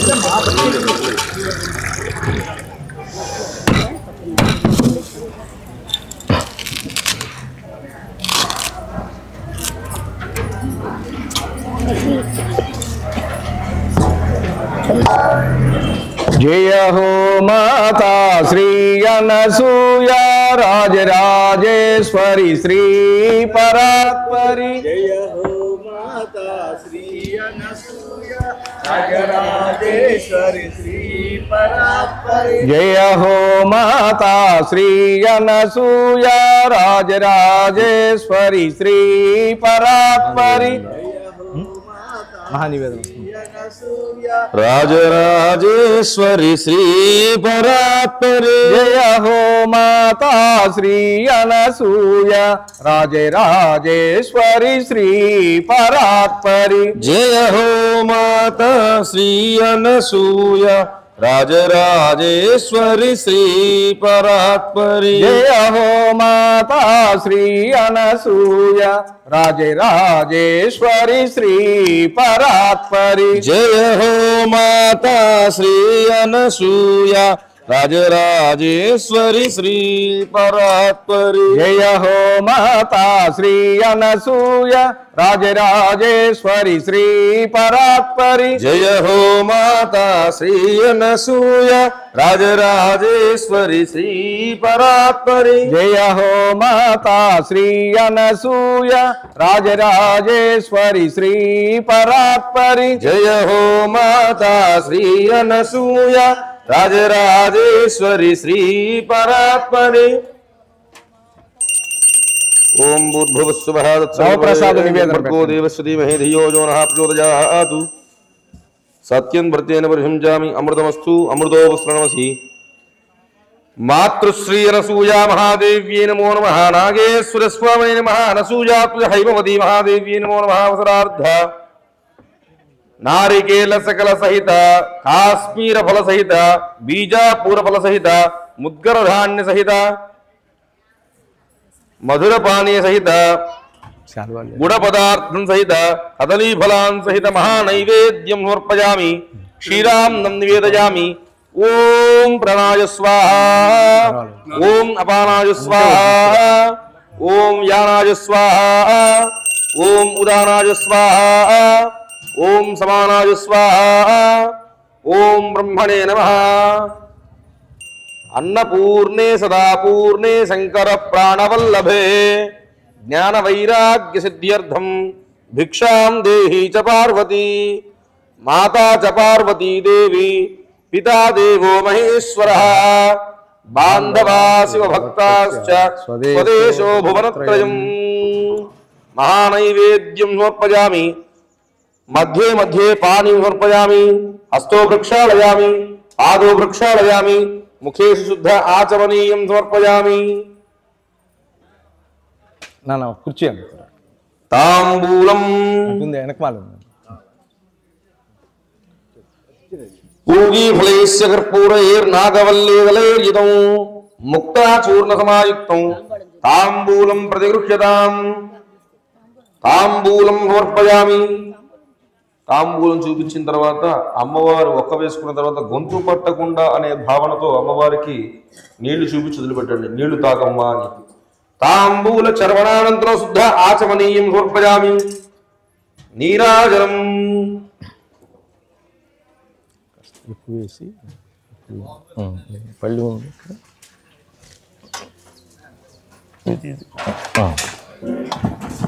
దాంట్లో పెట్టి అది వద్దులే పళ్ళులో పెట్టేసి చూసుకో పట్టు. ఓం హిరణ్యపాత్రం మధో పూర్ణం దధాతి మధవ్యోసానేతి ఏకధా బ్రహ్మణ ఉపహరతి ఏకధైవ యజమాన ఆయుస్తేజో దధాతి. మాతృశ్రీ అనసూయా మహాదేవి నమో నమః. ఆనంద కర్పూర దివ్య మంగళ నీరావింద్రయామి. అందరు పటాలకి అమ్మవారి దగ్గర ఉన్న పటాలకి అర్థనమ్మ. సర్వమంగళ మాంగళ్యే శివే సర్వార్థ సాధికే శరణ్యే త్ర్యంబకే గౌరీ నారాయణి నమోస్తుతే. నీరాజనో మాతా అనసూయ హారతి దిగో గణమాయ హారతి దిగో గణమాయ కనుగొంటిమి శరణంటిమి కరుణించుము పరమాత్మా కరుణాభరణ భవతరణ పతితోద్ధరణ శుభచరణ. జయ హో మాతా అనసూయ హారతి దిగో గణమాయ. నీడలు లేని వెన్నెలవమ్మ వేడిమిలేని వెలుగేయమ్మ. నీడలు లేని వెన్నెలవమ్మ వేడిమిలేని వెలుగేయమ్మ. దేవనయేవక కానుక జనని జీవితమేయిక వేడుక అవని. దేవనయేవక కానుక జనని జీవితమేయిక వేడుక అవని. జయ హో మాతా అనసూయ హారతి దిగో ఘనమాయ హారతి దిగో ఘనమాయ. నీరాజనానంద శుద్ధ ఆచమనీయం సమర్పయామి. నమస్కరోమి. హర నమః పార్వతీపతయే హర హర మహాదేవ. మాతృశ్రీ అనసూయా మాతకు అన్నపూర్ణేశ్వరి అనసూయా మాతకు అన్నపూర్ణేశ్వరి అనసూయా మాతకు హైమవతీ దేవికి జగత్పిత నాన్నగారికి శ్రీరామచంద్ర మహారాజుకి ఏడుకొండలవాడ వెంకటరమణ గోవింద గోవింద. మంత్రపుష్పం అందరూ ఒక్కసారి లేచి పుష్పం 2 అక్షరాలు తీసుకొని ఉంచోండమ్మా. ఓం యోపాం పుష్పం వేద పుష్పవాన్ ప్రజావాన్ ప్రథమాన్ భవతి చంద్రమావా అపాం పుష్పం పుష్పవాన్ ప్రజావాన్ ప్రథమాన్ భవతి. ఏవం వేద యోపామాయతనం వేద ఆయతనవాన్ భవతి. అగ్నిర్వా అపామాయతనం ఆయతనవాన్ భవతి. యోగ్నిరాయతనం వేద ఆయతనవాన్ భవతి ఆపో వా అగ్నేరాయతనో ఆయతనవాన్ భవతి య ఏవం వేద యోపామాయతనం వేద ఆయతనవాన్ భవతి వాయుర్వా అపామాయతనో ఆయతనవాన్ భవతి యో వాయురాయతనం వేద ఆయతనవాన్ భవతి ఆపో వై వాయురాయతనో ఆయతనవాన్ భవతి య ఏవం వేద యోపామాయతనం వేద ఆయతనవాన్ భవతి అసో వై తపన్నపామాయతనో ఆయతనవాన్ భవతి యో ముష్యతపద ఆయతనం వేద ఆయతనవాన్ భవతి ఆపో వా అముష్యతపద ఆయతనో ఆయతనవాన్ భవతి య ఏవం వేద యోపామాయతనం వేద ఆయతనవాన్ భవతి చంద్రమా వా అపామాయతనో ఆయతనవాన్ భవతి యశ్చంద్రమస ఆయతనం వేద ఆయతనవాన్ భవతి ఆపో వై చంద్రమస ఆయతనో ఆయతనవాన్ భవతి య ఏవం వేద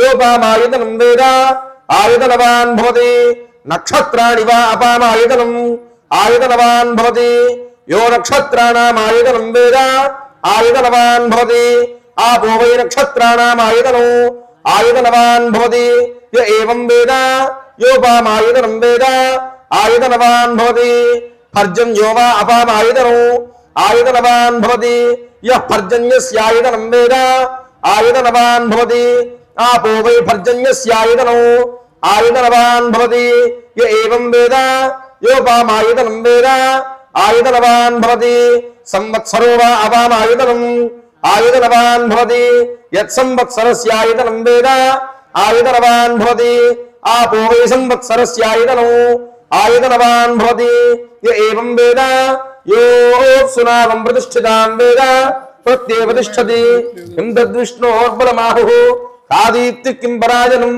ఏకో ధారయద్దేవః రేజసీరోర్జీముఖే వాదాద్విష్ణోర్బలమాహుః అక్షరాదిత్యుచ్యతే త్రిపదాద్ధారయద్దేవః యద్విష్ణోరేకముత్తమో రాజాధిరాజాయ ప్రసహసాహినే నమో వయం వై శ్రవణాయ కుర్మహే సమే కామాం కామకామాయ మహ్యం కామేశ్వరో వై శ్రవణాదధాతు వేరాయ వై శ్రవణాయ మహారాజాయ నమః ఓం బ్రహ్మ ఓం తద్వాయు ఓం తదాత్మ ఓం సత్యం ఓం సర్వం ఓం పురో నమః అంతఃసర్వ భూతేషు గుహాయాం విశ్వమూర్తిషు త్వం యజ్ఞస్తం షట్కారస్తం రుద్రస్తం విష్ణుస్తం బ్రహ్మత్వం ప్రజాపతి త్వం తదాపో జ్యోతిరసోమృతం బ్రహ్మ భూర్భువస్వరోం ఈశాన సర్వ విద్యానాం ఈశ్వర సర్వభూతానాం బ్రహ్మాధిపతిర్బ్రహ్మణోధిపతిర్బ్రహ్మ శివో మే అస్తు సదా శివోం తద్విష్ణో పరమం పదం హుదా పశ్యంతి సూరయః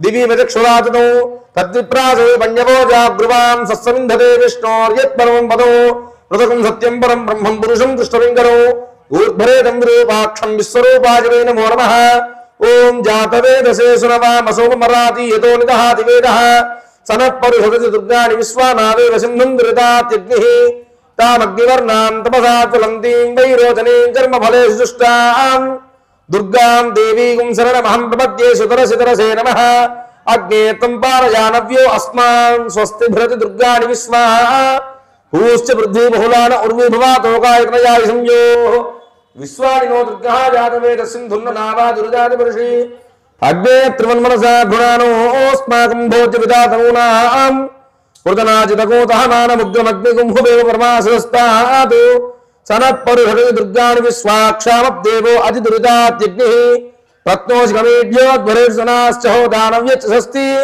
స్వాం చాగ్నేతరం ప్రజస్వాస్మభ్యంజసో భగవాయుజస్వ గోభిర్జుష్టమయో నిషిక్తం తవేంద్ర విష్ణోర్హం చరేమ నాగస్య పృష్టోభిజం వదానో వైష్ణవీం లోకైహవాదిం తాం లక్ష్మీం క్షీరసముద్రరాజతనయాం శ్రీరంగరామేశ్వరీం దాసీభూత సమస్తదేవ వనితాం లోకైక దీపాంకురాం శ్రీమన్మందకటాక్షవద్భైభోద్బ్రహ్మేంద్ర గంగాధరాం త్వాం త్రైలోక్య కుటుంబినీం సరసిజాం వందే ముకుంద ప్రియాం సిద్ధలక్ష్మీర్మోక్షలక్ష్మీ జయలక్ష్మీ సరస్వతి శ్రీర్లక్ష్మీ వరలక్ష్మీశ్చ ప్రసన్నా సర్వదా వరాం కుశోపాసమభీతి ముద్రాం కరైర్వహంతీం కమలాసనస్థాం బాలార్కకోటి ప్రతిమాం త్రినేత్రాం భజేహమంబాం జగదీశ్వరీం తాం సర్వమంగళమాంగళ్యే శివే సర్వార్థసాధికే శరణ్యే త్రయంబకే గౌరీ నారాయణ నమోస్తుతే ఓం పురుషస్య సహస్రాక్షస్య మహాదేవస్య ధీమహి తన్నో రుద్ర ప్రచోదయాదు తత్పురుషాయ విద్మహే మహాదేవాయ ధీమహి తన్నో రుద్ర ప్రచోదయాదు తత్పురుషాయ విద్మహే వక్రతుండాయ ధీమహి తన్నో నంది ప్రచోదయాదు ఓం తత్పురుషాయ విద్మహే చక్రతుండాయ ధీమహి తన్నో నంది ప్రచోదయాదు తత్పురుషాయ విద్మహే మహాసేనాయ ధీమహి తన్న షణ్ముఖ ప్రచోదయాదు తత్పురుషాయ విద్మహే సువర్ణపక్షాయ ధీమహి తన్నో గరుడ ప్రచోదయాదు వేదాత్మనాయ విద్మహే హిరణ్యగర్భాయ ధీమహి తన్నో బ్రహ్మ ప్రచోదయాదు మహద్వానే చ విద్మహే బ్రహ్మపత్ని చ ధీమహి తన్న సరస్వతి ప్రచోదయాదు నారాయణాయ విద్మహే వాసుదేవాయ ధీమహి తన్నో విష్ణు ప్రచోదయాదు మహాదేవ్య చ విద్మహే విష్ణుపత్ని చ ధీమహి తన్నో లక్ష్మీ ప్రచోదయాదు వజ్రనఖాయ విద్మహే తీక్ష్ణదృష్టాయ ధీమహి తన్నో నారసింహ ప్రచోదయాదు భాస్కరాయ విద్మహే మహద్యుతికరాయ ధీమహి తన్నో ఆదిత్య ప్రచోదయాదు వైశ్వానరాయ విద్మహే లాలీలాయ ధీమహి తన్నో అగ్ని ప్రచోదయాదు కాత్యాయనాయ విద్మహే కన్యాకుమార ధీమహి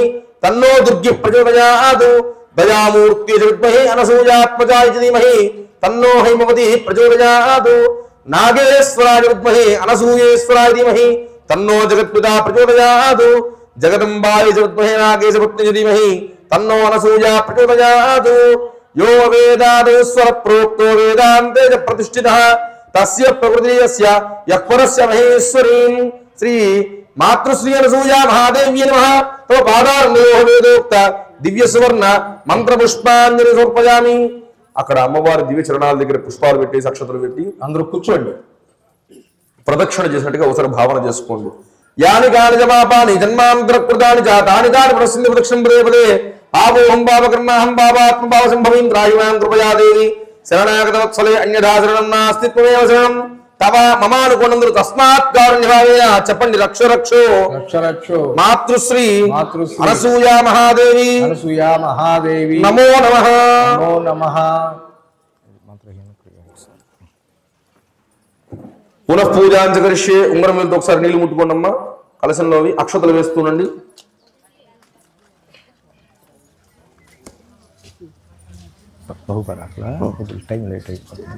నిమిషాలు అయిపోయింది. శ్రీమత్సకం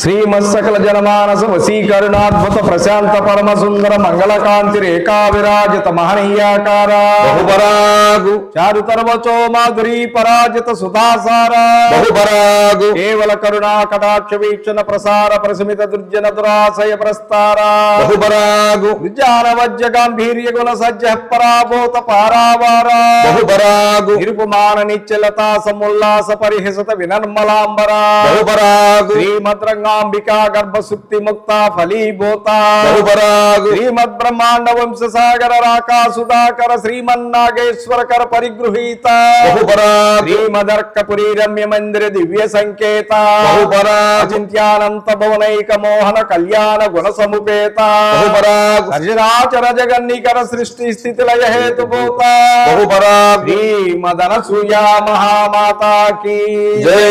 జగజ్జనని అనసూయా మహాదేవికి ఛత్రం ధారయామి చామలేర్విజయామి ఆశాస్తే జమానోసు ఆయురాశాస్తే సుప్రజా సమాశాస్తే సజాతవనస్యావాశాస్తే. గాంధీ గారు రావాలి. చామలేర్వి సమస్తరాజోపచార భక్త్యోపచార శక్త్యోపచార శాస్త్రోపచార పూజారం కల్పజామి. అక్షతలు కుడి అరిచేతి మధ్యలో పెట్టుకొని కొద్దిగా నీళ్లు వేసుకోండి అమ్మా. కుడి అరిచేతి మధ్యలో అక్షతలు నీళ్లు పట్టుకోండి. నేను చెప్పిన వాక్యం చెప్తున్నాను. మంత్రహీనం క్రియాహీనం భక్తిహీనం పరమేశ్వరి యత్పూజితం మయాదేవి పరిపూర్ణం తదస్తుతే. నీళ్లు పక్కన వదిలిపెట్టేసి ఇలా దేవతీర్థంగా అక్షతలు అమ్మవారి పాదాల దగ్గర నమస్కారం. అనేన ప్రాతకాల సమయే మాధ్యాహ్నకాల సమయే మాతృశ్రీ అనసూయా మహాదేవి సామూహిక వ్రత అనంతరేణ భక్త్యాచ శక్త్యాచ అవసర నైవేద్యాచ మహానైవేద్యాచ భగవతి అనసూయా మహాదేవి తవ దివ్య చరణార్పణమస్తు. సుప్రీతా ప్రసన్నా వరదా భవతు. లోకా సమస్తానాం సుఖినో భవంతు. శ్రీ విశ్వజననీ పరిషత్ సంస్థ సర్వతో ముఖాభివృద్ధిరస్తు తథాస్తు. శ్రీ విశ్వజననీ దేవాలయ సంస్థ సర్వతో ముఖాభివృద్ధిరస్తు తథాస్తు. లోకా సమస్తానాం సుఖినో భవంతు తథాస్తు. సూరం పల్లి గ్రామే స్థితానాం దినదిన ప్రవర్ధమాన సిద్ధిరస్తు తదాస్తు. సహనా భవతు సహనో భునక్తు సహ వీర్యం కరవావహై తేజస్వినావధీతమస్తు మా విద్విషావహై. ఓం శాంతి శాంతి శాంతి. అందరూ కూడా చక్కగా నమస్కారం చేసుకొని ఒక్కసారి చెప్పండి.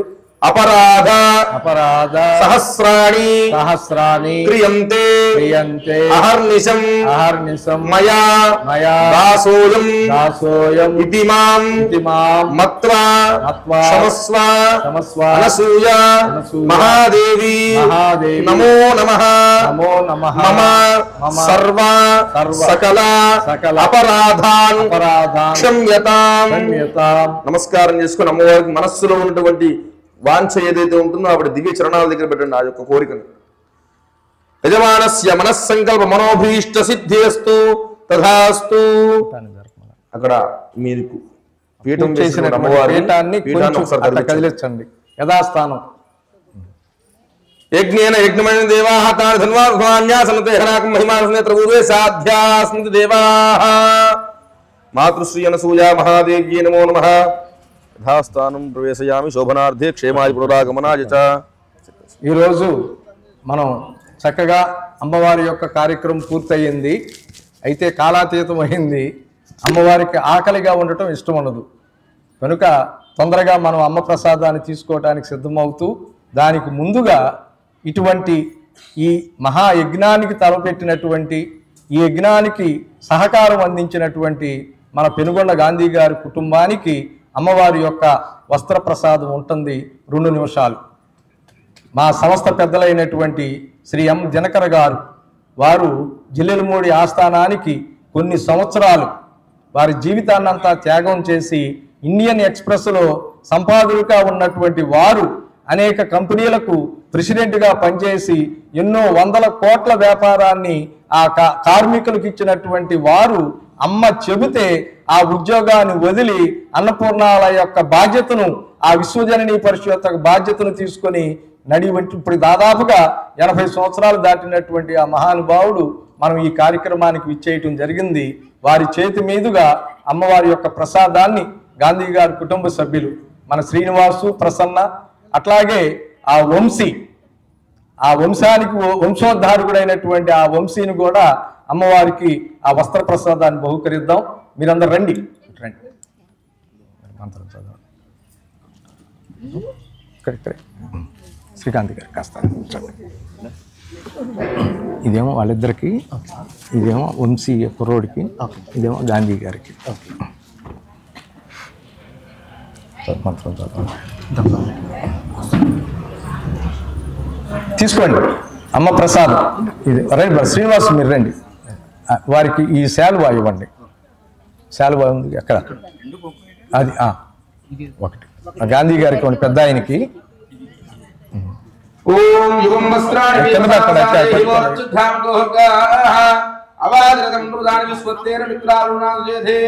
అది కప్పండి ఒక్కసారి కరకాల ధ్వనులు. మహాదేవి దివ్య ప్రసాద. వంశీ ఎరా నీకు కన్నవా పడుతుందండి, ఇంకా బాధ్యత పెరుగుతుంది సంస్థ మీద. మాతృశ్రీ అనసూయ మహాదేవి దివ్య ప్రసాదం సిద్ధిరస్తు. భవంత శ్రీమంతో మహాంతో. ఇక ఇంటికి తీసుకెళ్తాడు. ఎవరికైనా కొబ్బరికాయ తెచ్చిన వాళ్ళు దేవాలయంలో ఇచ్చేయండి. తర్వాత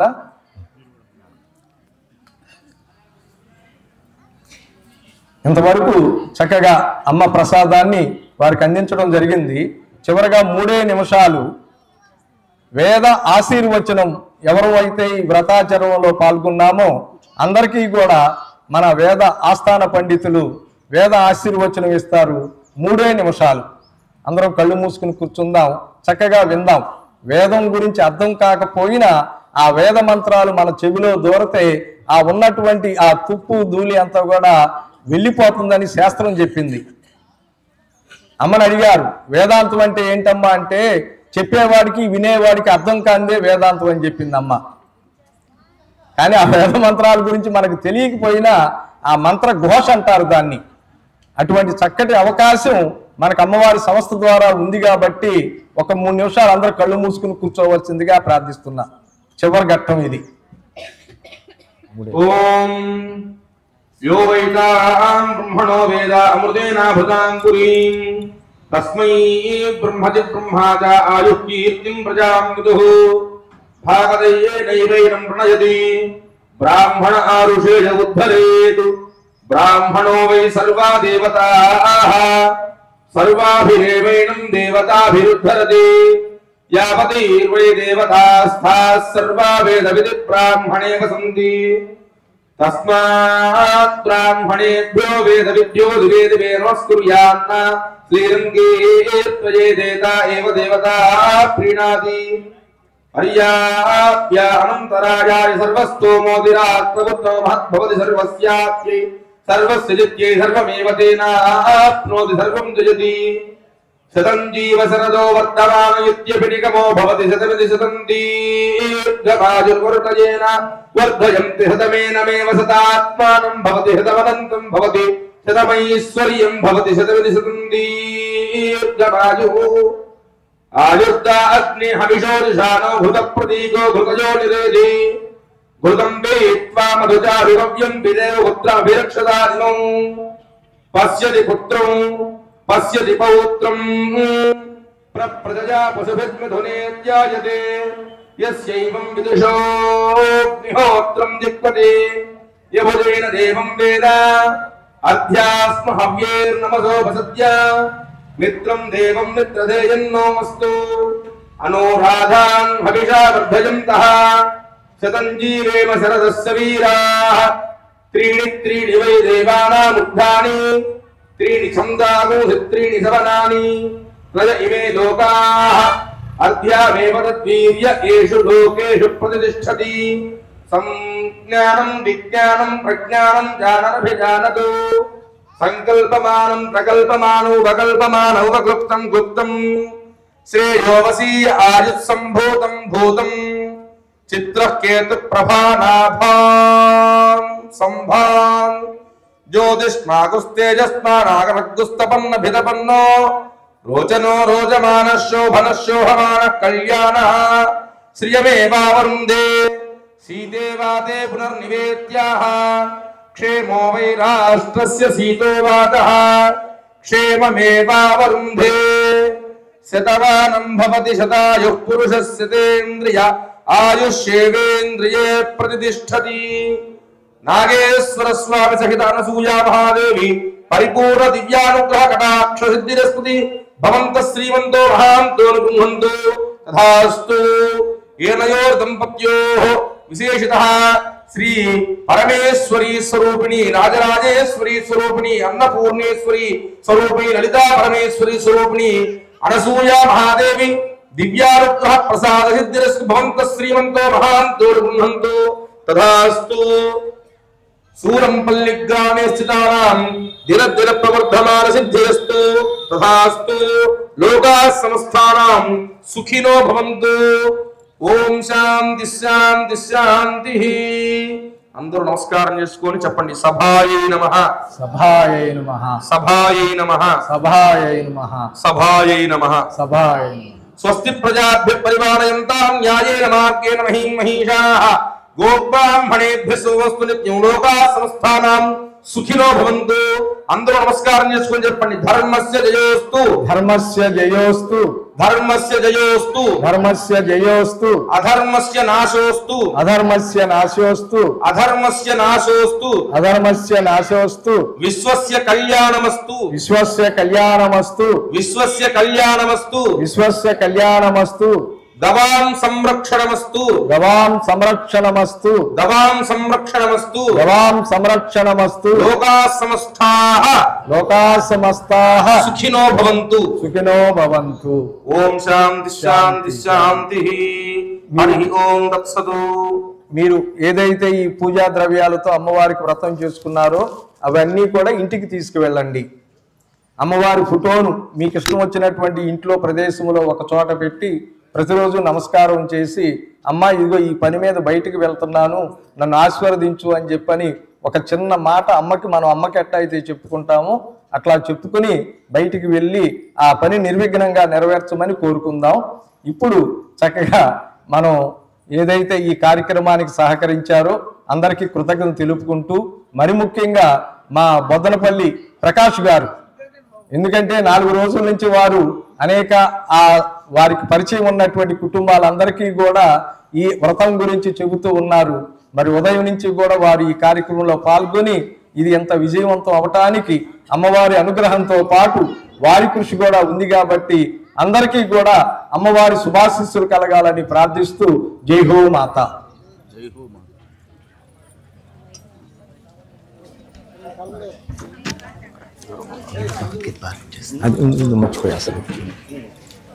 జిల్లెలమూడిలో రేపు వచ్చే నెల అంటే ఫిబ్రవరి 17వ తారీఖు ధాన్యాభిషేకం అనేటువంటి మహా ఉత్సవం జరుగుతుంది కనుక మన సూరంపల్లి గ్రామం నుండి మన పెనుగొండి శ్రీనివాసరావు గారి ఆధ్వర్యంలో ఒక టూరిస్ట్ బస్సును ఏర్పాటు చేయడానికి ప్రయత్నం చేస్తాం. అవకాశం ఉన్న వారందరూ కూడా జిల్లెలమూడి అమ్మవారి సందర్శనార్థం ఫిబ్రవరి 17వ తారీఖు ముందరగా తెలియపరచడం జరుగుతుంది. అవకాశం ఉన్న వారందరూ కూడా రావచ్చు, ఆ కార్యక్రమం చూడొచ్చు, అమ్మవారిని దర్శనం చేసుకోవచ్చు. జై హో మాత. ఇది మనకి ఈ రోజు గీతా జయంతి కనుక మీరందరూ కూడా ఆహారం తీసుకుంటూ ఉండండి. ఇక్కడ గీత పారాయణం జరుగుతూ ఉంటుంది, ఎవరి పని వాళ్ళు.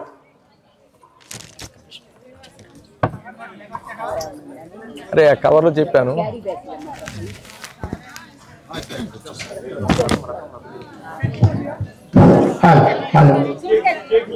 క్యారీ బ్యాగ్లు అరే అంబవందనం జగదాంబవందనం తల్లి అనసూయ మాత జగదాంబవందనం అంబవందనం జగదాంబవందనం తల్లి అనసూయ మాత వందనం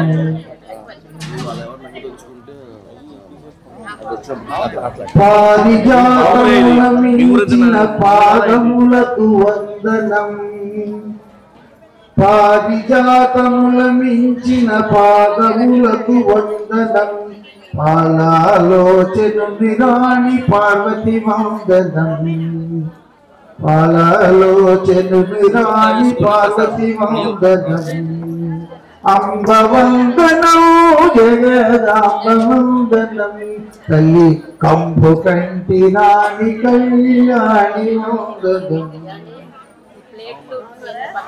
కుండలముల చేత మెరయు కర్ణములకు వందనం కుండలముల చేత మెరయు కర్ణములకు వందనం కరుణించి మమ్ము ప్రోము తల్లి వందనం కరుణించి మమ్ము ప్రోము దుర్గ వందనం అంబవందనం జగదాంబవందనం తల్లి కంపు కంటి రాణి కళ్యాణి వందనం మనుల చేత మెరయు నీ మకుటమునకు వందనం మనుల చేత మెరయు నీ మకుటమునకు వందనం మలయాచలవాసిని మహేసి వందనం మలయాచలవాసిని మహేసి వందనం అంబవందనం జగదాంబవందనం తల్లి కంపు కంటి రాణి కళ్యాణి వందనం వేదములను కన్న తల్లికి వేల వేల వందనం వేదములను కన్న తల్లికి వేల వేల వందనం.